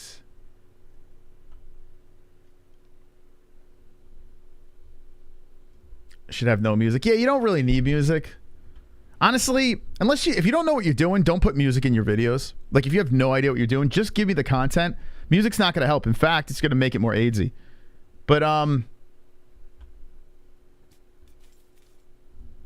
right, I'll check out your short as well. Thank you, Jess. So if you're looking to make music, if you're looking to add music to it, there's an audio library over here. So when you're on your video section on your YouTube channel, everyone should have this audio library. And it has all royalty-free music. Just make sure you select the ones that says you don't need it in the description or something. And you could just download whatever track you'd like. Has a genre, the mood, whatever, the artist. And you can get, it's just generic shit music. But at least you know it won't get demonetized. It's a promo for a silly reason. All right. Well, worst comes to worst, I'll just stock audio. But from where? Where's the stock? All right, I'll trust him. He's the 1.5K King. Why would we not trust him? All right. Here we go. You know what? Credit to you, Sonosi. I fucking love this. See, this is what I like. I like people with balls of steel. They don't give a fuck. I'm gonna throw it out there. That's what Sonosi's gonna do. Let's see. Can't use Transformers theme song. Fuck. No, you can't use that. No. You could sing it though. You can do your own version of that. Okay, so here's an audition tape from the Sonosi 1.5K King in an old school. I mean, this is a really old, wonderful, wonderful shirt from back in the day. So he's rocking some old gear that's definitely seen better days. This is Sonosi of the MMA-Holes, and I'm going for your motherfucking promo. Okay, this fucking music, dude. Like, it's booming. Will Harris did this. So Will Harris, one of the best editors, vloggers, documentary guys in the game, right? Like when we first met him through an audience member, the first thing we yelled at him was like, the music is too loud. And then he lowered it. It's so much better. It's like the worst thing in the world is just have music booming over the voice. We can't even hear a word you're saying. Fugoff Friday bout that is going to finale December 16th.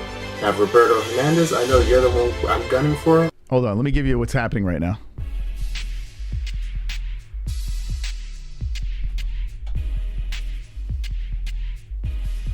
Hey guys. Wonderful. All right guys, here we go.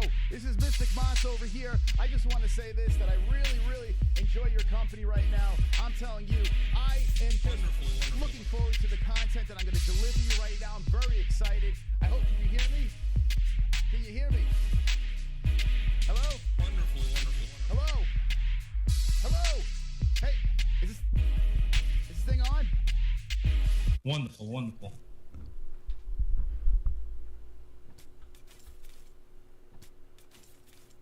And I just want to let you know, just because you are the guy who made all the money does not mean shit.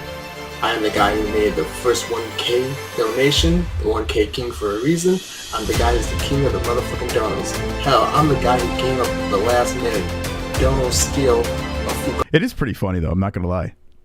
I don't hate it. I mean, the theme of the music being too loud and he whispers underneath it, it's actually kind of funny.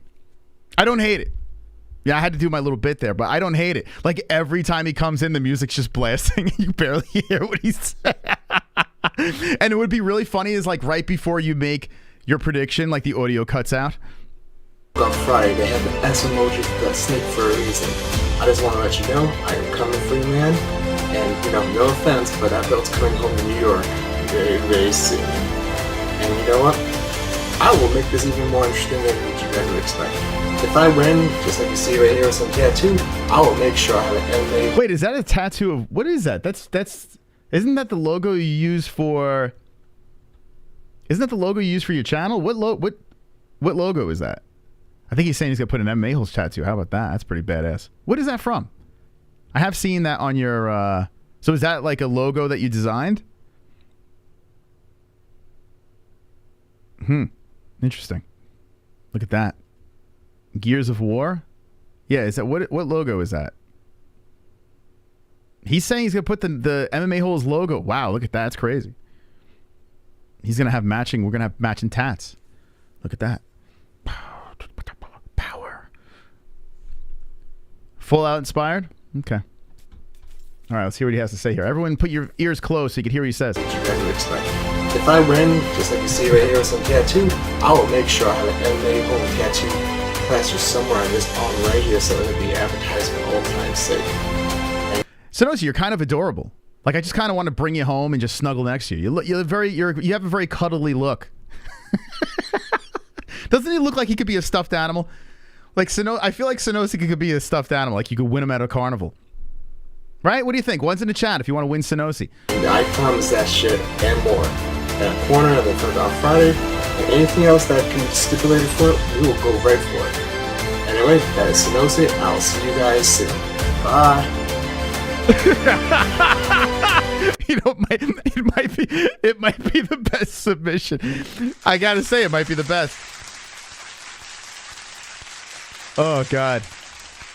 Is there like deleted scenes or something like that? What's with all this dead space? I didn't hate it. Jess, what do you think? Were you watching this? Do you want to win him at a fair? Once if you're gay for Sonosi. I didn't hate it. Like, I don't know. I didn't. There's something about it I feel like that could be done. Wonderful, wonderful. Congratulations to the Houston Astros, the 2022 World Series champions. No controversy at all either this time. 6 straight ALCS titles. Looks like a dynasty is brewing. We're replacing the Yankees. Also, both belts switch hands Saturday night. Wow. Both belts switching hands. Very possible. Yeah, very possible. Zhang and Pereira. I'm with you. Yeah, I'm with you on that. I gotta wait until the last second. I might switch back to Carla though. I love the Cookie Monster being the underdogs all the time, and I don't know. I feel like her style is just perfect for underdog betting. But yeah, I'm with you. And yeah, Houston Astros. Thank you for the donation, by the way, Pulse. Appreciate that. Houston Astros. Yeah, what could you say? I'd rather them win than the Yankees, though. Even though I'm from New York, I'd root for the Astros a million times over the Yankees. So I hope you guys do great things. Let's see. What else did he say over there? That's pretty much it. Thank you. Hey, thank you for the donations over there.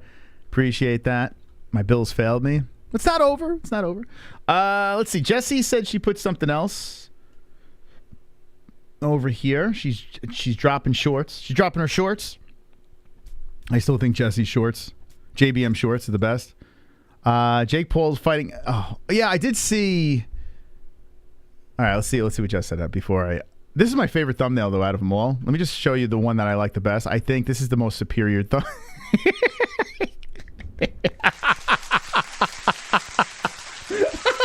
That's definitely the Bilal Muhammad one. Clearly the best. I mean, that fucking wins. That is the winner. All right, here we go. Jake Paul's Fighter Association plans include an 8-figure fundraising drive. His plans to organize MMA fighters include paying them to potentially not fight. During an appearance on Impulsive, Paul indicated one of his first tasks in his new venture is to raise money for a war chest that could interrupt the UFC's flow of talent, presumably to entice the industry leader to come to the table on better contract terms for fighters. Paul said, quote, "We're going to raise $50 million, and the fighters who are fighting check to check, we will fund them so they don't have to be obedient to the UFC. We will fund their salaries or their career earnings." Paul didn't expound on his comment. Dana White, meanwhile, has repeatedly dismissed calls for an across-the-board pay raise. If Jake Paul is successful in unionizing fighters, this could be very costly for the UFC. Okay, go check out the shorts over there. Hit the like button. Okay. Yeah, go check it out. Hit the like button.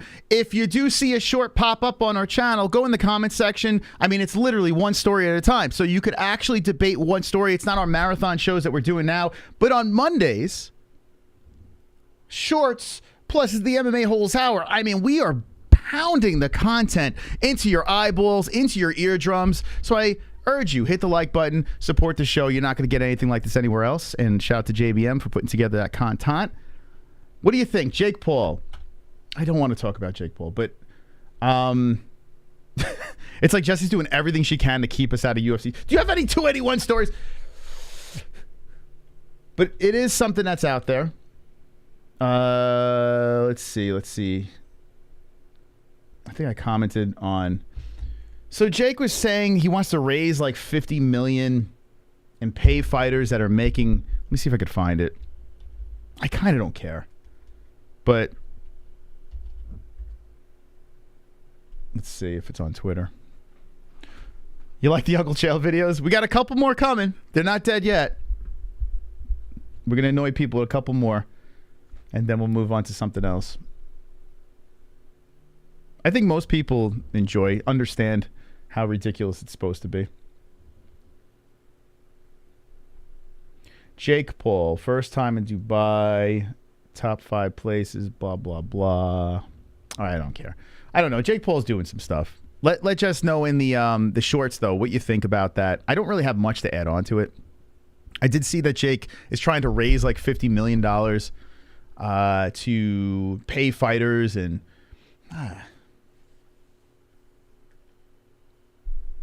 you know, like I hope he does. Like I hope he does do that. Let me see if I could find Ben Rothwell. Oh, by the way, on Twitter, if you guys, so on Wednesday night, we're looking for a guest. If you want to get your suggestions in at the MMA Holes, go on Ben Rothwell, I think, threw his name in the hat. I don't know. Fuck that guy, Ben Rothwell. Shout out to Ben. But if you want a certain fighter on the show, just tag him and make it, not like Conor McGregor, someone attainable, someone that, would actually come on. But yeah, anyone, I don't know, throw anyone out there, at them, put them on Twitter over here, at the MMA Holes. This is OK Twitter. We've had some good success with this. Who would you like to see on the MMA Holes in the near future tag away? So this is we've had a lot of our guests come from this over here. We made some good friends, in the MMA Holes universe through Twitter. So this is one of the good things about it. If you have Twitter, it's at the MMA Holes. Go over there, retweet the tweet, like the tweet, and tag whoever you'd like to see on the show. And maybe you'll be the next person to book a guest without even knowing it. Thank you to those. There's certain people that are clutch with some of their tags. So thank you for tagging. Super chat. Guido. Thank you for the $1. Thank you. Thank you, Guido, baby. Yeah, funding the MMA Holes. Appreciate the Dolore. Wonderful, wonderful. Wonderful, wonderful. Appreciate that. Sinosi coming in, firing back. Wonderful, wonderful. I only let the 7% snuggle me. Vid was intentional cringe made during the stream. If you do phone calls, I'll explain it plus if 281. Yeah, you don't have to explain it. I get it, but I might do some calls. I don't know if I'm going to open it. Like, there was like 2 people that put 1 in the chat. I don't think anyone wants to call, to be honest. Again, I'll throw it out there. If you guys want to call the show, drop a 1. If you actually want to call the show, throw a 1. In our Discord, we'll entertain some calls. I would like to talk to you guys, but like I said, it's just like, if it's just 2 people, why are we even going to freaking bother, All right. So 281. We got thrown all over the place. We got successfully thrown in every direction but 281. But we have a lot of week to talk about it, so Wednesday night, Friday night, Saturday while we're streaming it. Thursday should be a press conference. I got to look into it. Sinosi, 2 joints. What? Guido. All right, if you guys want to call in, I'll open it. I will open it up. Let me see if I want to see if that guy on Twitter about the hold on. Let's see if the inside source. Yeah, I don't see him. All right, I'll open it up anyway. Black Moses matters. What the fuck? All right, let's open it up. We'll open up for a couple of calls here. All right, we got a couple of minutes where we'll do it. All right, so what we're gonna do, the Discord link is in the description down below. There's a what's it called? Yeah, I'll show you guys in case you don't know how to work Linktree. First off, we're still looking for this guy over here. Raymond Santos. Raymond Santos, if you're watching the replay or if you're in the live chat, you need to collect your moderation wrench. You are a new moderator since you jumped in on that package. I appreciate your support, and we need to blue you up and have you stand out in the chat. So contact us. Either put a comment down below or jump in our live chat. We'll throw you the wrench. So that's that. And let me show you how this works over here. So if you jump in our description, show you how this works. Okay, here we go. Do that. If you jump in the description of the video that you're watching, or if it's pinned in the live chat as well, click this here, or you can go down right over here. So we have donate, pick'em, social media content, basically every way to either donate, support the show, jump in our social media, or pick'em for free. Everything is like in this link right here, this link tree.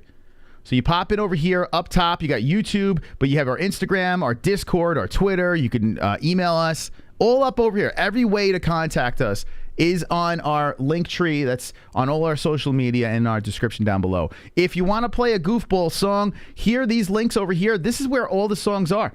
So the $2 Wonderful Wonderful, Trigger Dan Hardy for $4. So everything it says, the denomination and what is it, $5 Summon Shab, all this stuff over here. All the songs that we play in this section. So you click on the link and bang, you could send the alert and support the show over there. You could become a member, patron. You can get Fight TV's perk over here. Here's our Pick'em League link, our gaming channel and our clips channel, our website. And if you want to mail something to us, we have our address down below there. So basically everything that you need. If you want to call the show, hop into our Discord and then bam, there's your invite. Okay? We're going to open up some phone lines. Let's take some calls. And let's get it popping. We should have done Linktree a long time ago. All right, let's see what we got over here. So I'm going to take patrons first, of course. Although, I think Sinosi's not a patron anymore, so Pulse. Is Pulse still a patron? I think he is. We'll take Sinosi, though. We'll get him in there. Oops. Lost you. All right, so I'm pretty sure Pulse is. Are you still a patron? Yeah, I think you are, Pulse. All right, Pulse, let's go.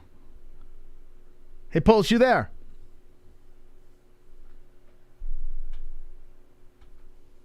Hello? Hey, Pulse, how's it going? Wonderful, wonderful. How are you? Hey, I'm wonderful, wonderful. What are your thoughts, man? We had some controversy on Saturday. We have UFC 281. What's on your mind? Yeah, I saw that with the some guy bet on himself, right? So the story is this: Minner, who fought, he's the guy that blew out his knee, and the bets went through the roof before the fight. His opponent went from a minus 200 and something to a minus 400 and something because of the massive influx in bets. Minner's coached by James Krause, and people are saying that there could have been betting against him. Did he bet against himself? Yes. Okay, well, if they can follow the paper trail, that's pretty easy to solve, isn't it? Well, if other people are placing the bets that aren't like technically family or, if it's just a friend or something, I mean, it's kind of tough. I don't know how you would do that, but if it's a massive amount of money, it's got to get funneled in somehow. So I don't know how they would. I don't know, but they're investigating. Did James Krause bet against his own fighter? That's what the accusations are. Yeah. That's crazy. Well, here's the thing. His fighter was going into the fight, Minner, who had a bum knee. His knee was screwed up, kind of like TJ Dillashaw coming into the Aljo fight. Derek Minner comes in there. He's the underdog in the fight, and on top of it, he had a bad knee. First round, knee gives out. Nothing really happens. He's backed up to the fence. They stop the fight in the first round. So, if you do have an injury coming into something, you don't want to bet against yourself, but you're not going to win. Might as well.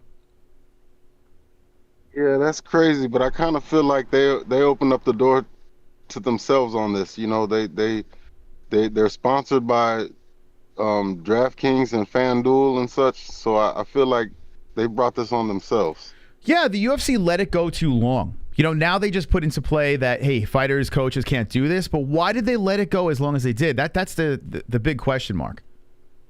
Not only that, they don't pay them shit, so it's like if they want to supplement their income by betting, I don't see a problem with it. Mm-hmm. Yeah, I mean, listen, like I said before, if you can get away with it, why not? The problem, though, is other people are placing bets. You know what I'm saying? So having these fighters go into fights that are injured already, and people are placing bets with no idea about a fighter knowing they're going to lose the fight, that gets a little rough. Like, why would you want to place bets on fights anymore if you're not getting all the information? That's true, and I saw on the short, JBM said that James Krause had made more money off of betting than he's ever made as a fighter. That's true. Yeah, the one thing that was wrong, let me correct this. James did not bet on Minner. According to, they're not saying, he's not being accused of betting on Minner because that wouldn't do anything for him. He's being accused of betting against him. But yeah, gambling, James Krause with real estate and gambling especially, like he's gone on multiple podcasts, his own podcast, and said, hey, I've made more money gambling than the actual UFC. That's a fact. Yeah, I can believe it. He was mediocre as a fighter, but yeah, he seems to be making good picks. Speaking of picks, I'm not doing a prediction video this week, but like I said earlier, both hands are changing. Both belts are changing hands Saturday. Both are changing, okay. And do you see finishes in those fights, or are you just saying that's just going to be the outcome? I hope to see Izzy get knocked out. I really do, man. Now, why don't you like Izzy? What's the reasoning? His sus antics outside of the cage, but mainly he's just become so boring. Okay. All right, fair enough. I can't argue. Yeah, I want to see new blood at 185, so I'm hoping for a knockout. But whether that happens or not, there's no way Carla Esparza is making it out of the first round. She's definitely getting knocked out. Woo! All right, I like it. Like the confidence. All right, Pulse. Thanks for the call. got it. Latest. All right. Let's get Sinosi in over here. Let's get him in because Pulse is a patron. Like I said, if you are a patron, we're going to have to get you in. Skip the line. I mean, it's as low as $2 a month, for God's sakes. I mean. But we got a couple of calls over here. All right, this is good. We're going to get everyone in. So call up through Discord. And let's get everyone popping. Let's get the 1.5 King in the mix. Sinosi, you there? Yes, I'm the best. All right, Sinosi, what's going on? Oh, nothing much. Wonderful day, obviously. Not having work today, that really makes it awesome. Nice. Well, enjoy your day. So what's going on? Oh, well, I hope everyone enjoyed the cringe that was making that video. Yeah. I think it was a hit. Let us know in the chat what you think of Sinosi's video. I do not do gay for pay. Just saying it right now. Oh, that's a bummer. That is a bummer, man. I know. I ruined everyone's dream. I'm sorry. All right. Well, now that we got that out of the way. Anyway, so 281s. Obviously, I'm with a lot of people thinking both belts are going to change. But what I'm looking at right now, I'm looking at the undercard of things. Right now, like ones I'm seeing like Dominic Reyes versus Ryan Spann. I want to put the trigger on Dominic to win, but after he's been through, it's very hard for me to decide that. Mm-hmm. I don't know about you. I hate placing a bet on a guy that's been out for so long, and he's kind of a head case. He has all the skills. He should be champ. I mean, he technically beat John Jones, a lot of people think, right? So, I mean, he should beat Spann, but we don't know what the hell Dom's coming back. And he's the favorite somehow, which makes it even more tempting. It's like, how is Ryan Spann the underdog? That's true. Yeah, I guess they're thinking old Dominic Reyes is going to get in there. Yeah. There's a couple of interesting... I'll tell you right now, looking at this card, there's a couple of interesting cases right after... There's another one that I'm looking at. How is he the underdog? Dan Hooker versus Claudio Pravis. I'm pronouncing his name. I'm butchering his name. But anyway, the point is that Dan Hooker is the slight favorite, too. It's like, he ain't been looking good either. Like this is like mouthwatering for someone like me who likes his bets. Yeah, it's so weird. You always got these fights that you're like, wait a second, why is this guy the under? Why is this guy the over? Like, how does this work? I feel like they do it just to dangle it in front of our faces so we have to place the bet. Dan Hooker being a favorite, I kind of get in some weird way. I understand he hasn't been the best. He has to win this fight. Like, it's imperative for him to get the win here, So I think when you have a guy back against the wall like Dan Hooker in this situation, who is hasn't won a fight since Nasrat.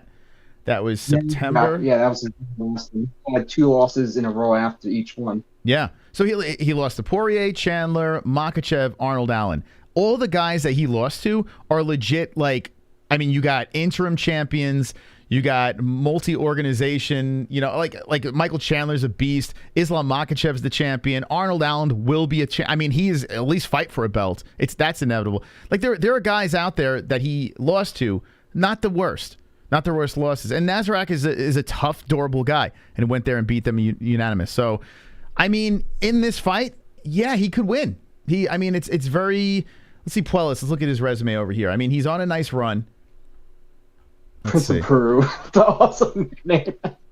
What's that? His nickname, Prince of Peru. I love it. The Prince of Peru. Yeah, it sounds like. I don't know. He sounds a little sus. Yeah, but he's got 2 knee bars in a row, which is very impressive. He got the unanimous decision over Jordan Levitt, which that's kind of impressive. Jordan's all right. Let's see. This man is a fucking what's his name? Ryan Hall with fucking spamming. He has at least 3 knee bar victories. This guy does a lot of submissions, which is why I'm doubting if Hook is to survive this. Holy shit! Yeah, I just saw that. Yeah, 3 over here. You got Felipe Silva, Guida, and Grutzmacher. The level of talent not as high of what Hooker's faced, but my goodness, yeah, he might not be a bit. Now he's a plus 135 on Tapology. It's probably gonna be around even.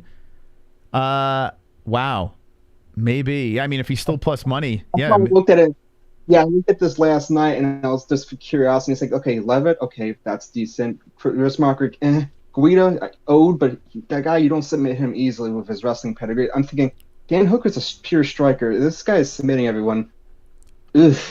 Well, Hooker, what was the fight? Was it Iaquinta? I think it was, where he out-grappled Iaquinta. Not like Al's a champ, but he's a damn good grappler.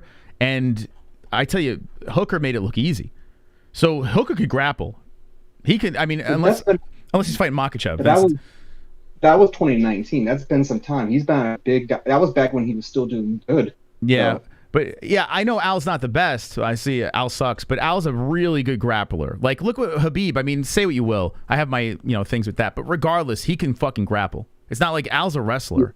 You know what I'm saying? And Hooker made it look so fucking easy. So I think that you can't dismiss his grappling game, but if you want to place a bet on that guy, Claudio Puelles, I wouldn't talk you out of it. Once I see the face-off, if it's a solid face-off, I mean, yeah, it's probably a good bet. I'm gonna wait until the last second, see the weight cut, all this stuff here. Right now, it's a coin flip for me. I don't understand. Right now, of all those ones, the easiest bet of the unders I would say right now has to be in Span, just because Dominic, Reyes is in a long way. I mean, his last fight, he got brutalized. Yeah.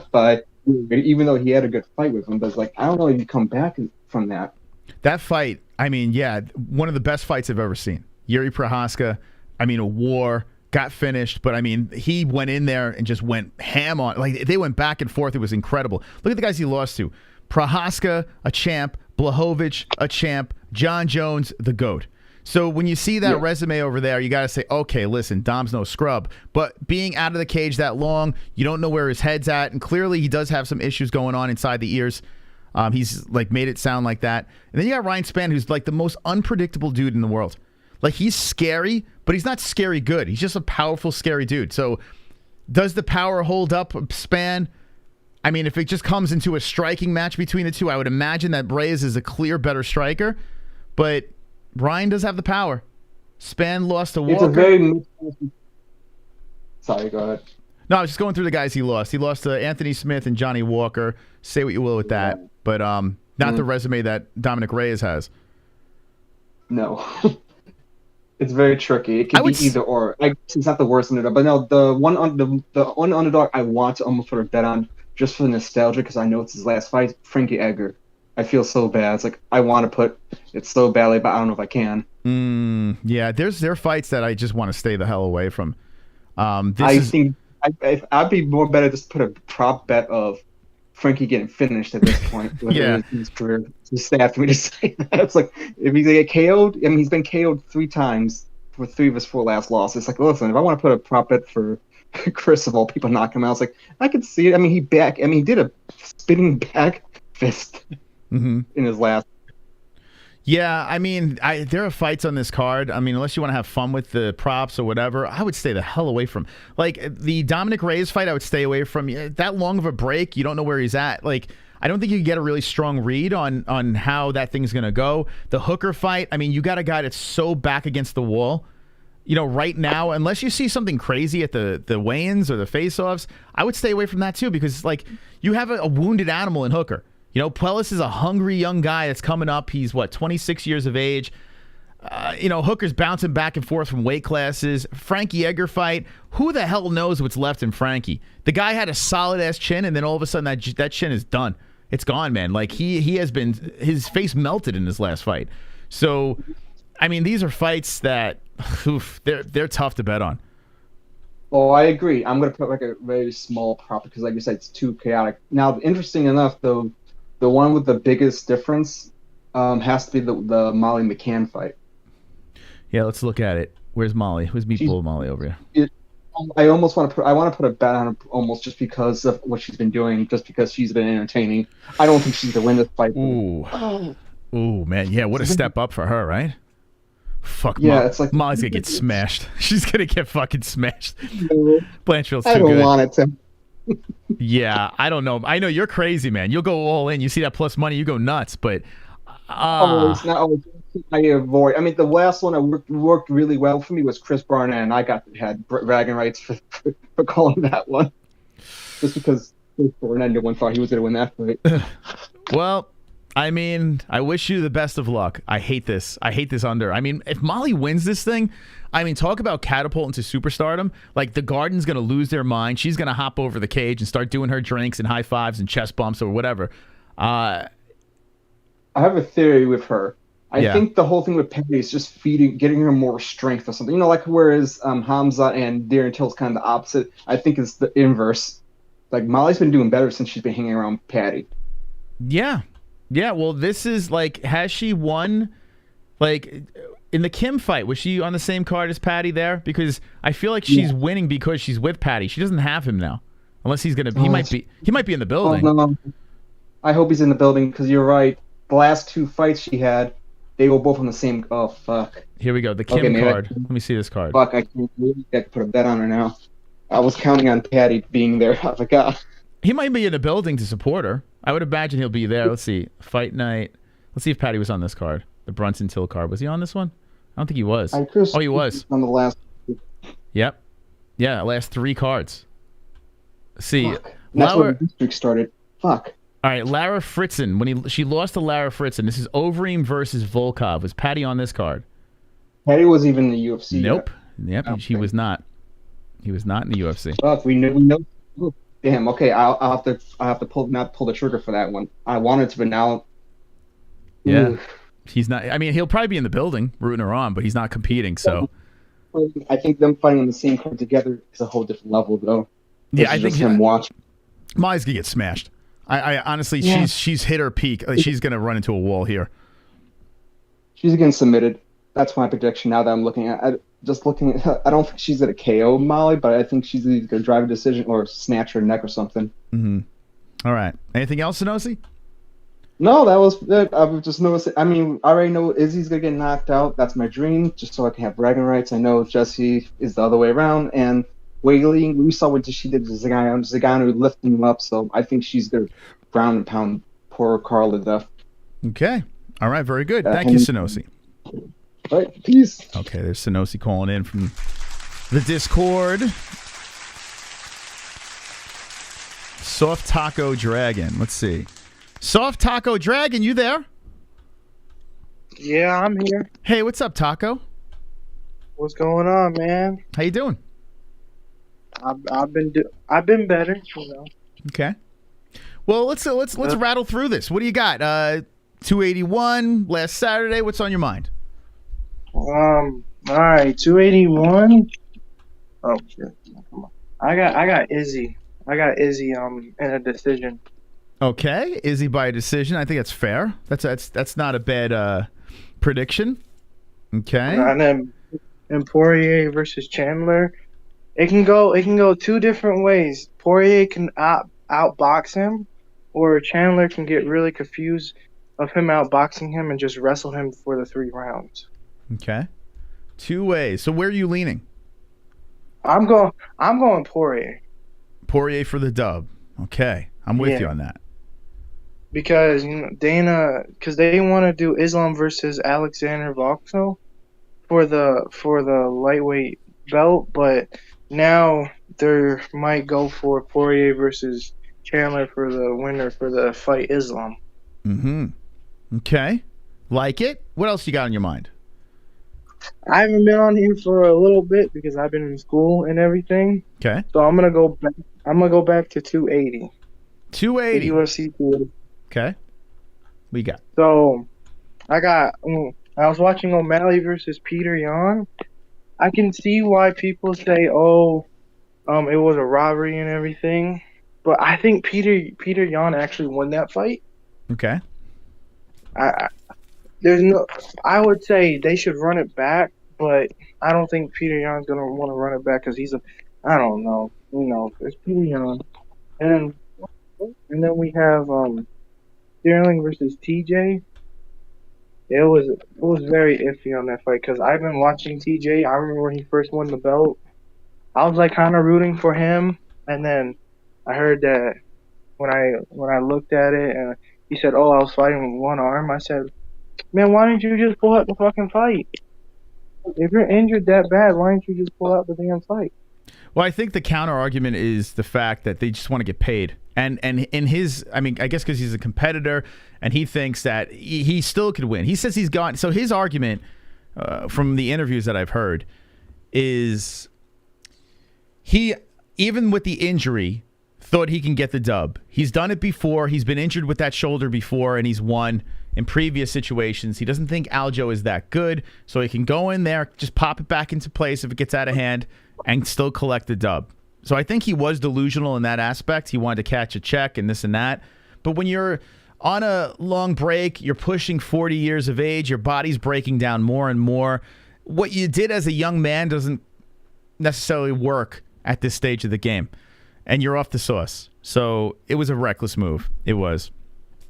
Yeah, and then he's going to be out another year. Yeah, he says he's definitely coming back. But, I mean, what are we going to be, 45 years old, pushing for a title? You know? A little crazy, but it is what it is.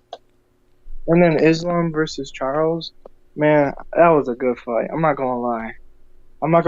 I was like leaning towards Islam, but at the same time, I was telling myself that Charles can get super chat. Sorry about that. We got a super chat. Thank you, Guido. All right. Appreciate the dolore. Back to your thought. I was like leaning both ways, but I was going to say, but Charles can get it done too, because if he drops Islam, I thought Charles' ground game was more better than Islam. I was wrong. Yeah. Yeah, a lot of people, every poll that we put out, even though Charles is the underdog, everyone was picking Charles. It was nuts. It was freaking nuts. I got to be honest with you, this was one of the fights that, for some reason, I saw very clear.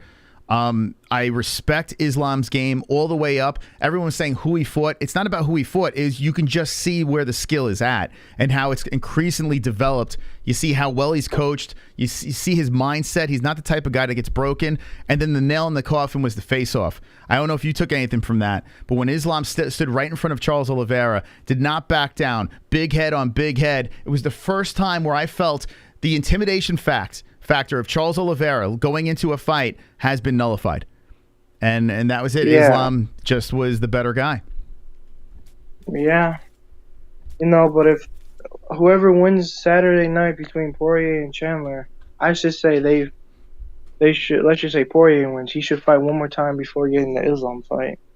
One more for DP. DP kind of gets the benefit of the doubt now because of what he's achieved in his career, so they might give him a pass to Makhachev. They might, but you do have other guys that you could throw into the mix. 155 is weird right now. It's really strange. And who knows? Volkanovski wins. That throws everything upside down. Yeah, that does. And then supposedly at 281, John Jones was supposed to fight, but now Stipe doesn't want to sign. It's like, what the hell is going on? Yeah, it's the wonderful, wonderful world of the UFC, right? Yeah, and they might book Francis and Jones sometimes next year, I guess. That's what is getting rumored around since Stipe didn't sign. Yeah, well, I'll believe it when I see it. I want John to come back. I do want him to come back, but they keep pushing it back, and I have to be honest with you, I can't even entertain it anymore. I'm just like, whatever, man. Like, it's just weird. Heavyweight's so bizarre right now. Yeah, I say Jones should have moved up a while ago before he took this big break from MMA. Well, Jones should have done a lot of things, right? Yeah, he should have. And should not have done a lot of things as well. He's a huge mystery, but I do want to see him back. I would like to see him compete again at heavyweight. It is interesting. Yeah, me too. And then one more thing with O'Malley, and Sterling. I think Sterling would beat the living fuck out of O'Malley if they booked that fight. Yeah, right now is not the time. Not the time for Sean, at least. Like, I understand. O'Malley, what's that? Go ahead. No, I understand why Sean, he'll fight anybody. Like, he's that type of guy. But I would imagine the people talking into his ear, when he took the Jan fight, that very tricky, difficult fight, massive step up, now the ball's in his court. So he has to make sure that he is damn ready to get in that cage with a grappler like, what's it called, Sterling or Merab. Like, you don't want to play with those guys at this level. You don't want to take a step back. So I think Cheeto is a dangerous fight. But if he wins that fight, I mean, now he's really in play. We haven't even seen O'Malley go 5 rounds. Mm-hmm. Yeah. So we don't even know if he has that gas tank. Well, the one thing you could say is he started turning up in the third. A lot of people were worried that he would start dipping, and he was, it was a very close fight. In the third round, he did just enough to get that decision. So A 5-round O'Malley, I don't think is going to be much of a problem anymore. I don't think that's much of a question, but I would like to see him tighten things up. I know he's very good at jiu-jitsu. His grappling is not terrible. In fact, it worked well defensively with Jan, but when it comes to Sterling, it's a whole different animal. So hopefully he keeps on sharpening that skill set, and by the time he's ready to fight a wrestler, he's ready to go. Like he's in the zone. Yeah, they should book like let's just say O'Malley wins his like next fight and whoever he fights, they should like book O'Malley versus Sterling like sometime at the end of the year of 2023 or early 2024. You know, in a weird way, I'm kind of rooting for Sterling. Like I kind of want to see him sit there for a little while. He's annoying. Like he is annoying. His social media is annoying. Some of the things he says makes you scratch your head, but it's kind of cool. There's a little part of me, not a big part, but there's a small part of me like, hey, good for you. Hey, good for you, man. Like, you're sitting there, you're proving everyone wrong, you're sitting on that belt, and you have the best skill set to hold on to the belt. You snuggle, you grapple, you like to take him down to the ground and work on him. And being a champion, that's what you need. You need to have that dominating wrestling pedigree to hold on to that belt. So Aljamain Sterling could be there for a little while. And you got these strikers coming up. That doesn't mean much. You know, Aljo just drags him down, sits on him, keeps on collecting dubs. So it's a nice story if you put aside all the cringe. Yeah, we'll see how long Sterling's champion. That's it. All right, man. Thank you. Thank you, Mr. Soft Taco. You have a great day. Okay. There's Soft Taco Dragon. We got some calls. Look at this. We got some calls. All right. We got Lou Dog. We got Chill Zone. We got 2 joints on the call. If you want to call in, fine. I got to piss. I've been drinking some coffee, so I'm going to squirt real quick. When I come back, we're going to finish up the phone calls, talk 281, talk UFC, talk combat sports, riggery, all that fun stuff. We'll be right back.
All right, let's get the rest of those calls in over here. Thank you guys for stopping by. Hit the Fukin like button. Wonderful. All right, boys and girls. Let's see who else we got here. All right, let's drag Chill Zone. She's a patron, the patron saint. Ann H. Welcome, Ann H, to the stream. Hello, Chris. How you doing? I'm doing good. Nice. All right. So what's going on? We got some fights to talk about. A lot of stuff to talk about, actually. What's on your mind? Yeah, got a lot of fights to talk about. My mind is like, I'm old. Last week, the main card on Saturday, Saturday. Yeah, that was an early stoppage, definitely. Okay, I agree. I didn't think she was hurting her at all when I seen it. Yeah, it didn't look like she looked like she's covering up and doing like even those punches. She had, like you said, the first ones coming in, and they were good. But I don't think she was in trouble at all. Not at all.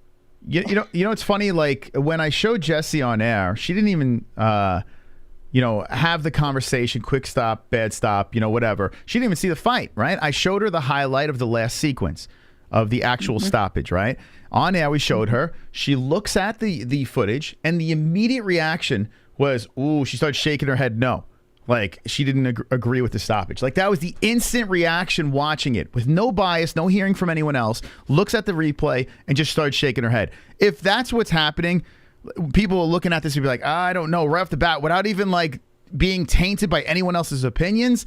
I mean, you got to, start scratching your head and saying, maybe a little bit premature. Definitely. I think it's like you said, sometimes they just maybe worry about the women's faces, I guess. I don't know. But, we've seen other fights where, women's faces were pretty beat up. So, yeah, I don't know. Not all refs do it. Not all of them do it, but some. Yeah. I think that he just jumped in a little too fast, quick. I think he just thought, I guess, that, or it looked like it to him at his angle. I don't. But, yeah, I was looking. Even before you said anything, I was like, what the heck? Yeah. What did they stop that for? It's so weird, right? It's so weird. I mean, I wish he kind of went on Twitter and kind of explained it a little bit more, or at least be receptive to the fact of it could have been a little premature. I like when refs do that, when they're open and honest and says, hey, it could have went either way. Fine, then that's fine. But the fact that he's just completely stern, no, this is a good stop, I don't know about that. I don't know about that. Yeah, on Twitter, they're saying that too. It was a good stop. I was going, no, it wasn't. All I could think of is if every fight was stopped like that, I would never watch the sport. Never. Because all you need is a good sequence. You just need a couple of good shots that land, push your opponent back, you win. That's it. Every fight would be over in the first round. That's it. That's all you need. Right? Could you imagine? Could you imagine heavyweights they're doing that? You get backed up to the fence. It's over. Yeah. You're protecting yourself, but I don't care. I got dinner. I got to go out. I got a date. God. Yeah, that would be pretty bad. That would not. Yeah, it'd be pretty boring. Yeah, UFC would completely suck. But all right, we'll give them the benefit of the doubt. We'll never see that again. I hope not. I hope they don't stop. And then it's like, oh, why didn't they stop it yet? And some we say, or why'd they do that? But hey, it's like you said, it's up to the ref, and he felt that she was in trouble and that she. I mean, I couldn't believe when, what they were saying too. She was hurt bad. I'm like, shut up. Is that what they said? She was hurt bad? Is that what they said? Yeah, she was hurt. Yeah, and they're saying like her eyes rolled back, and I'm like, what? She got clipped. There's no doubt about it. She got clipped with a little scurry over there. Sure. Yeah. But I don't think, I think it should have gone longer, and I think she would have definitely won. Yeah. Well, now you don't have to knock it. You don't need to knock anyone down. Just back them up to the fence. That's it. Yeah. MMA. Yeah. You just back them up to the fence. Throw a couple punches at them, and hey, you win the fight. Just connect clean. Connect clean with 2 punches. That's it. Oh, yeah. And I'm sorry I missed the beginning. Now, because I was working, trying to get jobs, which I landed 2 jobs for Mike. Anyway, what's this rigged? What did I hear? Something rigged, you guys are saying? So, long story short, Minner gets into a fight, okay? He fights this gentleman, Nuñez, okay? He goes in. Now, I don't know if you remember this, but when he went in there, immediately, it was like one of the first few strikes that he threw, his knee just kind of gave out. He gets back, he plants on it, backs up to the fence. Ouch, ouch, ouch, my knee hurts. And they stop the fight, TKO. Shylin wins. Now, here's where the controversy comes in. He's cornered by James Krause, and he is Derek Minner, okay? James Krause is surrounded by all this gambling talk and the UFC stopping fighters and coaches from gambling, blah, blah, blah.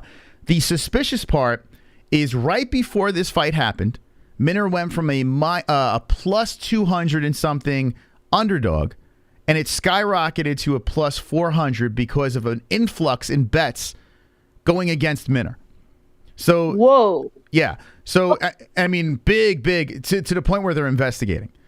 So now they're saying, okay, James Krause is involved. He's been linked to a lot of gambling. No, gambling's a no.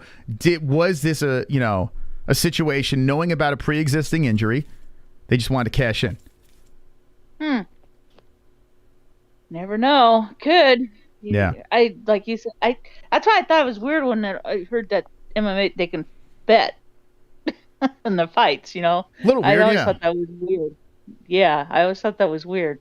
So I was like, can't someone just throw a fight and stuff like that if they wanted to, or you know, If bet on I themselves. if I was coaching and my guy was hurt and he's already the underdog, he's like already meant to lose this fight, I would call all my friends and be like, listen, we're going to try to win this thing, but I'm telling you right now, he's not going to win. Bet the house against him. Yeah. I mean, anyone would do that. No, right? I mean, wouldn't anyone do that? Yeah. Yeah, I would. Because that is a little weird. Yeah. That's very strange how that went up that high. Yeah. So for Krause to do this, who gives a fuck, right? He does it. He makes a lot of money, yada, yada, yada. Now, if he gets caught and it's legit, like he was, you know, playing some games behind the back, it does suck for fans that actually paid to see these fighters fight. It sucks for fans that actually place bets on Minner to win by being the underdog. I was one of those guys. I believed in Minner. If I knew he had a blown out knee before the fucking fight, I would have never placed a bet on him. There's no possible way I would have placed a bet. So that's where it sucks. You know, a lot of people are getting screwed by other people's profits, you know, and that bothers me. Yeah. Yeah, true. Well, I guess we'll never know. Yeah. We probably won't. Nope. All right, Ann. Nope. Anything else? No, I just wanted to say hello. It's been a while, you know, Monday, because I'm usually busy doing the work stuff or sleeping. There you It's go. a little early. All right. Well, yeah, it is. It is. Well, now, I mean, on the East Coast, it's a little later for them. I don't know what time we're going to do it during the day anymore, but we'll see what time works. But Ann, thank you for stopping by. Well, thank you, and thank you, MMA-Holes. Love you guys. Love you, Chris. Jesse, Love you too, everybody. Ann. All right, Ann, be good. There's Ann H. the Knitter coming in. If you're just jumping into the stream, hit the fucking like button if you're not subscribed. We're going to take a couple more calls via the Discord. Let's see what we got here. We got Lou Dog, Top Dog, Lou Dog. What if Krause bet against Minner and Minner ended up winning? Trust me, if Krause bet against his guy, you know his guy's losing. You know it. If Krause actually was involved in that, make it look good. Throw a couple of kicks, see what happens. Here's the thing. I think Minner is the type of guy that wouldn't do something like that in any interview. He seems like a tough, hard-nosed dude. But like, if you do have an injury that's that significant going into this thing, I wouldn't put it past anyone to fucking bet a couple of bucks against themselves. Hey, Lou, how you doing, bud? Good, brother. How are you? I'm wonderful, wonderful. Welcome back to the stream. Hey, hi. We're gonna. We might have to work on that hospital Wi-Fi over there. Are you still in the hospital? Uh-oh. Oh man. Yeah. Are you still there? Yeah, it's a little in and out. Yeah, it is. I don't know why. I hear like some voice like coming in the background. Can y'all hear me though? Now it's a little bit better. Okay, let's get what's on your mind, man. All right. First of all, man, I just want to thank you all for the other night at the hospital. Y'all shocked the crap out of me, for real. I actually went back and listened to the show yesterday, and got to recall a lot of stuff, you know, and everybody who raised their donations and how all that got kicked off is still just, I'm humbled. I can talk a lot better. When I first went there and stuff, the stuff affects my brain, and then of course, you see the doctors and they help you out. So when y'all called, that was something really different, something really cool, because y'all helped me pull through a real rough time at that, and then right after that, man, it all worked out like perfect, man, because right after I got phone, doctor came in and and told me that they found more cysts. They were supposed to call today. They haven't called me yet. One of my doctors did, but that was somebody who was helping me, kind of one of those psychological people that help you cope with shit, So to get an update, you're home now? I'm home now. Good. You know, I have to do all these crazy things. I apologize for a little bit of my stuttering. You might have to bring me back on a little bit, but my memories, like it's bouncing back, you know. Takes me a bit to text guys, like when I'm in the chat, you know, the emojis, you know, when I'm just hitting an emoji here or there, man, just know I'm there. You know what I mean? Like, because when this stuff happens, it affects my vision, my, you know, right now, like I'm on this crazy thing where it's like, you know, I can't, like, I'm not allowed to lay for more than like an hour. I'm not, you know, like I have to keep moving positions. I have to stand, but then I have to, you know, I'm only allowed to stand for X amount of time. Then I have to lay, and then I'm only allowed to lay, you know. So, and then of course you mix that in with my broken sleep pattern with this stuff, you know, it's you know, it changes. But I want you all to know something, that I'm there with you all, you know what I mean? Like, you know, recalling everybody's names from the chat is hard, as far as like from the show, but you know, I mean, I know some of the, I know the whales, man. I guess that's what the wife told me is like what they're called or whatever, you know, the people who kind of like lifted me up and put me on that made me the Fukov champ and stuff, you know. And what, babe? Oh, they're called Whales in Her Game, you know. And so, you know, she's kind of helping me out along, and when I can't talk to you guys, like she's my fingers and stuff, you know. So So you know, I see all you laying up in the assuming chat. I love you guys. Are you assuming we're all fat? What's Is that what that? you're saying? You're calling us a bunch of whales? You're saying we're a bunch of obese? Is that what you're trying to say? No. No, that ain't what Fatties? That ain't what I'm saying. Oh, okay. It just seems like that. No, it's people. We're more like it's hippos. It's people who drop. Yeah, no, it's people who drop. You know, people who support you and Jess and all. And I mean, I know everybody in the show, but I'm, you know what I mean? Like, you know, I don't know. Yeah, the people that's not afraid to, like, you know, that can do that. You know, like, you know, that make this show possible, dude. Because without them, you know, I wouldn't have found y'all. And honestly, I'm glad I did. You know. Well, hey, listen, I appreciate you being part of this community. That's why we all got together and care. I mean, this community is awesome. They're a bunch of assholes majority of the time, but then when they see a fallen soldier, you know, they try to pick them back up. That's what's great about this community. And how about your wife, man? You're walking around with a dime piece right now, taking care of you. Is she wiping your ass and stuff? Like, what's going on? I mean, like, look, she's had to. I mean, you want to put it out there. I'm like it is what it is. Wow. Bro. I mean, like, you know, I mean, this whole thing changed my whole life, dog. It took my, you know, I was a hardworking, nobody take offense, please, like, but like I was a hard work. You're not saying that everybody's not wherever you're from, so please, like, I'm not trying to like, but like I was a hardworking American citizen, bro. I worked 2 and 3 jobs. I had a CDL. I drove truck by day. I was a chef by night. JBM, I love you. Like you rock, girl. Like let's shove something up, man. I'm like I found out you had a cooking show. I had to ask a couple people and stuff, but yeah, man. Like, you know, this girl, you know, my wife. She's my world, man. And you know, and you guys are my peeps. And I did go over on the Fukov Friday page, and I pretty much wrote my whole kind of thing down there, and how I came about to find you guys and this and that.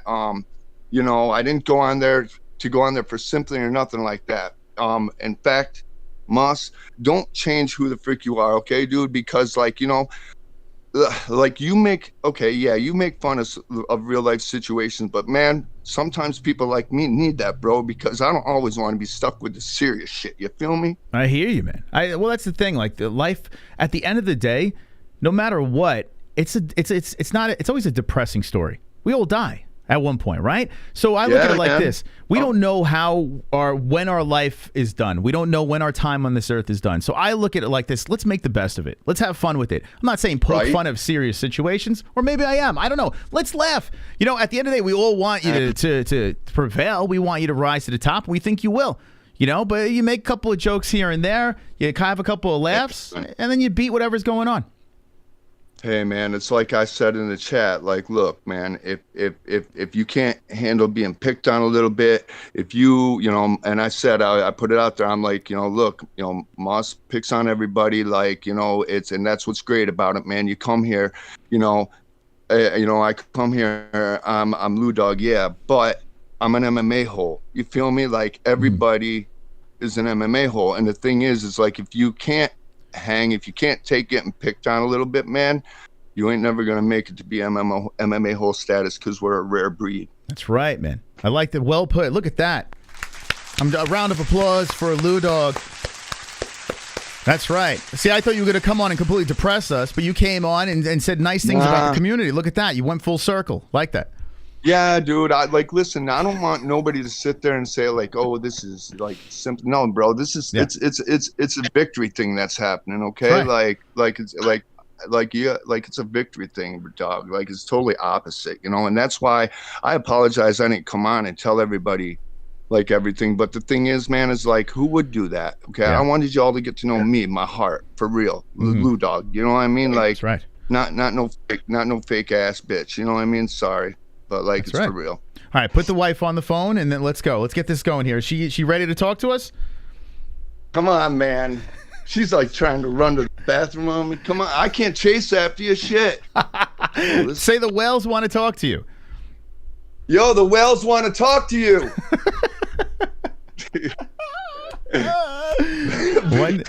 Babe. Come on, Mia, go get mommy. There you go. Go, Mia. Go get her. All right. Well, listen. Mia, open the door. Go get mommy. All right. She'll get on there, bro. She'll get on one of these times. Listen, it's inevitable. We're going to get her on this stream. She's going to either have to be drunk or high. I don't know what it is, but get her on this show. Let's get her side of the story. All right, bro. Absolutely. All right, Lou, man. Hey, feel better, okay? Yeah, man. You all have an awesome day. Okay. And again, thank you, everybody. All right. Thank you, Lou. There he is, Lou Dog, coming on the show. I really thought he was just going to depress the hell out of us. I thought he was going to come on here and say, hey, man, I got 2 days to live. I love you guys, but it's the end. But no, look at that. He circles back around. He says, I'm an MMA hole, and I'm going to fucking beat whatever comes my way. Let's go!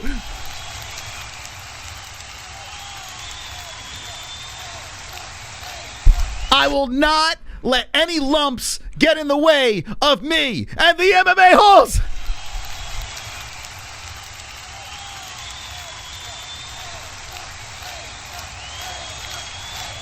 Lou Dog, Lou Dog, Lou Dog, Lou Dog. That's what I like to hear. A real man. A real man. Wonderful, wonderful. They don't make them like that anymore. How dare you call yourself hardworking? Good to hear you doing well, Lou. Still gonna pull the life plug to get the FOF belt if I need to. I make cringe promos and get made fun of to show my resolve. Lou Snows is gonna step on every man or woman in the way of that Fuqua Friday Championship. December 16th is the final day, but we got a Fuqua Friday this week. If you guys want to compete for that puppy, it is up for grabs. Look at that. Clawing his way to the top, Sonosi. All right, final call. Let's go. I got to go to the gym. All righty. Here we go. The man who has been trying violently to get into the show. The man from Canada. 2 joints. How's it going? I'm doing wonderful. How you doing, 2 joints? Oh, Chris, I'm hanging in there just like everybody else. I think Lou Dog's call was probably the call of 2022. Really to the point, and just wasn't looking for sympathy at all. He just wanted to kind of tell us how he felt, and that was pretty awesome. So, yeah, right. I mean, that's the thing. He's sharing his story. but he's not doing it in a way where he's just desperate for attention or sympathy. He's just sharing his story. That's it. You know, it is what it is. He's a part of the community. He loves the community. So much love to Lou. Yep. Well, I got some good news, Chris. I got some MMA questions for you, but I got to take a piss at the same time. So we're going to kind of do both at the same time, if you're cool with that. Perfect. That's perfect. That's exactly what I want. Okay, let it out. Okay. All right, so Chris, with this making weight stuff, you were talking about it a few days ago that it can really ruin cards. I'm kind of completely with you on that because honestly, at the end of the day, all of these fighters and all these teams, they should be professional. And I realize there's medical issues sometimes where shit goes wrong, but all in all, they have the time, they have the technology, all this stuff. Like, let's make that right and cut down on the people not making weight, because it just really is a screw up job, right? Like, I mean, I don't know what your thoughts are on that, but yeah, 5 fighters miss, then one makes up for it by cutting her hair, and then gets smashed inside the cage. And then the other 4 just don't make weight. And you have one fight, we actually reached out to this guy, and Grant Dawson, and I felt really bad for Mark Madsen. Grant Dawson goes in there, he dominates, then gets a submission in the 3rd round. And it was great for me. I had the bet on Dawson. Keep it going. Whoa, what the fuck? Okay, yeah, keep Are going. you pissing in a bucket? I'm pissing, bro. What? Chris, I love you guys. I've been on hold for 45 fucking minutes. Don't lecture me. I love you guys, man. Okay, that's good. But this is good, okay? I'm listening to you, buddy. It sounds like there's limited water in that bucket over there. What's going on here? It's like you're hitting the bottom. It's a small bucket, but piss coming out of a medium-sized Canadian hog, buddy. Okay. But I mean, another thing I wanted to mention to you too, Chris, Okay, was about this pre-existing injury bullshit. Yeah. You know what? I find this really, really stupid because the UFC isn't a gigantic. It doesn't have 800 fighters like, let's say, the MLB players or NHL players. There's a ton of players to check through, right? This pre-existing injury, if these guys aren't checked out by the doctors before the fights actually start, is this just something that doesn't happen? Because it just blows me away that anybody can go in that cage with even just, something that could really fuck up the fight, because, like, that screwed up everything, bro. Like, you know what I mean? That screwed up your bet. You had Minor as the underdog, and he was hurt, So there's no diving involved. I think that's just a bunch of fucking bullshit. These guys get in the cage and something happens and then you find out later that they were hurt. That's just unacceptable, man. I don't know how Dana can run a company like that, and then plus, how do you bet on stuff like that? It's a scam. I'm curious, when you go to the doctor and you're signing all that paperwork and this and that, I'm curious, because the doctors do check for the UFC. They got to be physically cleared to fight, right? And I'm curious, withholding information, I wonder if there's any small print that if you withhold information, like, you could actually be in trouble for doing that. And if you know about a pre-existing injury, you don't tell the doctor about it, I feel like the UFC can take action with something like this. So I'm curious how they're going to handle this moving forward. Well, I totally agree with you on that, Chris. And another thing, too, back to this making weight stuff. I said in the chat a few days ago, if you don't make weight, I think every fight should have a backup fighter ready to go. Hey, too bad. You prepared all these weeks and months for this big fight, and now you don't make weight? Well, guess what? You don't get any money. You don't get to fight. We have somebody that's prepared and is on weight, and let's go. Like, let's make the fight game a little more cleaner, a little more copacetic, not like boxing and all that other fucking WWE bullshit. Like, come on, man. Well, I here's the would problem. really like to see Dana. You're screwing either way, the fighter that takes the fight that made weight gets screwed. He or her gets, like, screwed by fighting a heavier person. That's one. 2, if they take a replacement fighter, on short notice, now they're fighting someone with a completely different skill set. Like, they don't even know, they didn't even train for that human being. Whereas that person has the mindset that they're going to fight, whoever made weight. So I feel like I think fighting closer to the weight, the whole thing that I gave to Jesse the other night, I feel like that is the way. You got to shake things up, man. No standby fighters. You got to be within 10 pounds of the weight class, and that's that. Okay. Well, I mean, I guess we all got our opinions and angles and stuff like that, but I just, the most shocking to me was the scales, like when Makhachev and Olives were doing their weigh-ins. Like, that was just unacceptable, bro. Mm-hmm. I think they should do the real weigh-ins in behind the scenes, away from the cameras and all the fucking hot-looking ring girls, and do it super properly. If they have to do it 3 times to get it right, that's fine. Then bring them out and do it again for the big fucking smoke show for the cameras and the fans. Because that was really the stupidest thing ever. Those scales bouncing around. Like, you'd have to agree with me on that, Moss. Yeah, it's a little suspect though. The fight goes on no matter what in Abu Dhabi. They don't care about wobbly scales. All right. Okay, Moss, well, just a quick call, but I just want to give you guys my 101% support. Jesse's quick takes are really awesome, and just as usual, we have somebody down in the community, and the rest of us brings them back up. I'm just proud to be an MMA Hole brother. That's all I really got to say. All right. So. Thank you, 2 Joints. Thank you for that. There's 2 Joints. Pissing and giving his takes on the situation. We reached out to Dawson for coming on the show. We'll see if we get a connection with that. But I think very good performance. This guy makes weight. He's a massive problem. Massive, massive problem. But he did miss.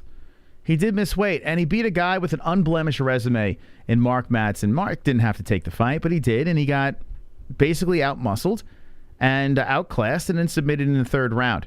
And all people are going to see on Madsen's resume is an L. Down the road, they're not going to remember the fact that his opponent missed weight. That's not going to happen. So 12-0 turns into 12-1 with Mark Madsen. And the 38-year-old, who's not getting any younger, collects his first blemish on Saturday night. A couple of things that stood out. Neil Magny, what a win. Got a hand job on our stream. If you missed it, run it back. That happened. I literally, in fact, I'll just show you. I mean, why not, right? We're here to show. By the way, still looking for Raymond Santos. Raymond Santos, collect your wrench. But here we go. Let's go back here. We put it on our shorts because that's what we do. Okay? Shorts. All right. Where is he at? If you notice, like, Jesse's very, she's the professional aspect of this. You get the hard-hitting news quick and to the point. And then if you want to just, go brain dead and have a lobotomy, just click on the ones that I'm in. If you want mindless. You're a gatekeeper? You're not a gatekeeper, Neil. You'll always be better than that. For sure, man. And just to be clear, with this Gilbert fight, which was next Look at that, a gatekeeper, Neil. Beautiful. You'll always be better than that. For sure, man. And just beautiful. Me and Neil Magny had a romantic moment as I. Oh yeah, look at the look. Like, I really go all in on this show, man. I give it all I got right there. Making my parents proud, beating off UFC fighters after their big victory. And Neil Magny setting records at welterweight. At the end of the day, maybe he is a gatekeeper, And that's not a bad thing. Being a gatekeeper is a top-tier, high-ranked fighter. If you can't get the belt, it is what it is. But at the end of the day, if you're sitting there right at the top for such a long amount of time, I guess you could hang your hat on that. And then you're setting records on top of it. So when Neil's career is done, if the man does not get a belt, which he won't, but if he doesn't, at least he knows he's been fisted by me, and he holds some records and etches himself in history. So congratulations to Neil Magny. Super chat. Thank you, Guido, for the $1 donation. I will take it. Appreciate that. Dropping that in over. Thank you to everyone that dropped a donation. Seriously, appreciate that. Once again, you guys are awesome. Super supportive. Here comes Sonosi dropping a deuce. Wonderful, wonderful. Barging in. Moss, no one can say your stream is generic. Got guys who might be on their deathbed, talks of gambling, rules and philosophy on MMA and live pit streaming too. We can shit on each other at times, but it's all love and we stick together. Here to 70K.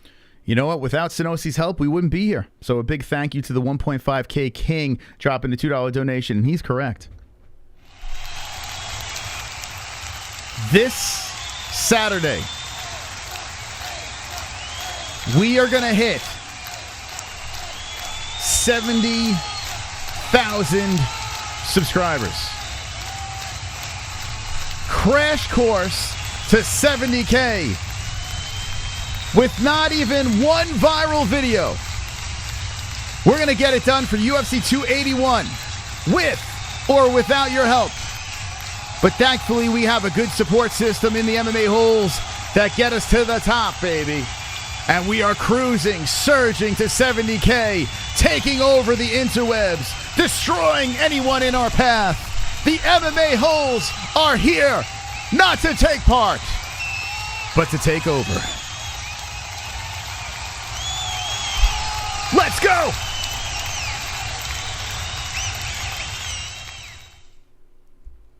Wonderful, wonderful. Wonderful, wonderful. What a way to end.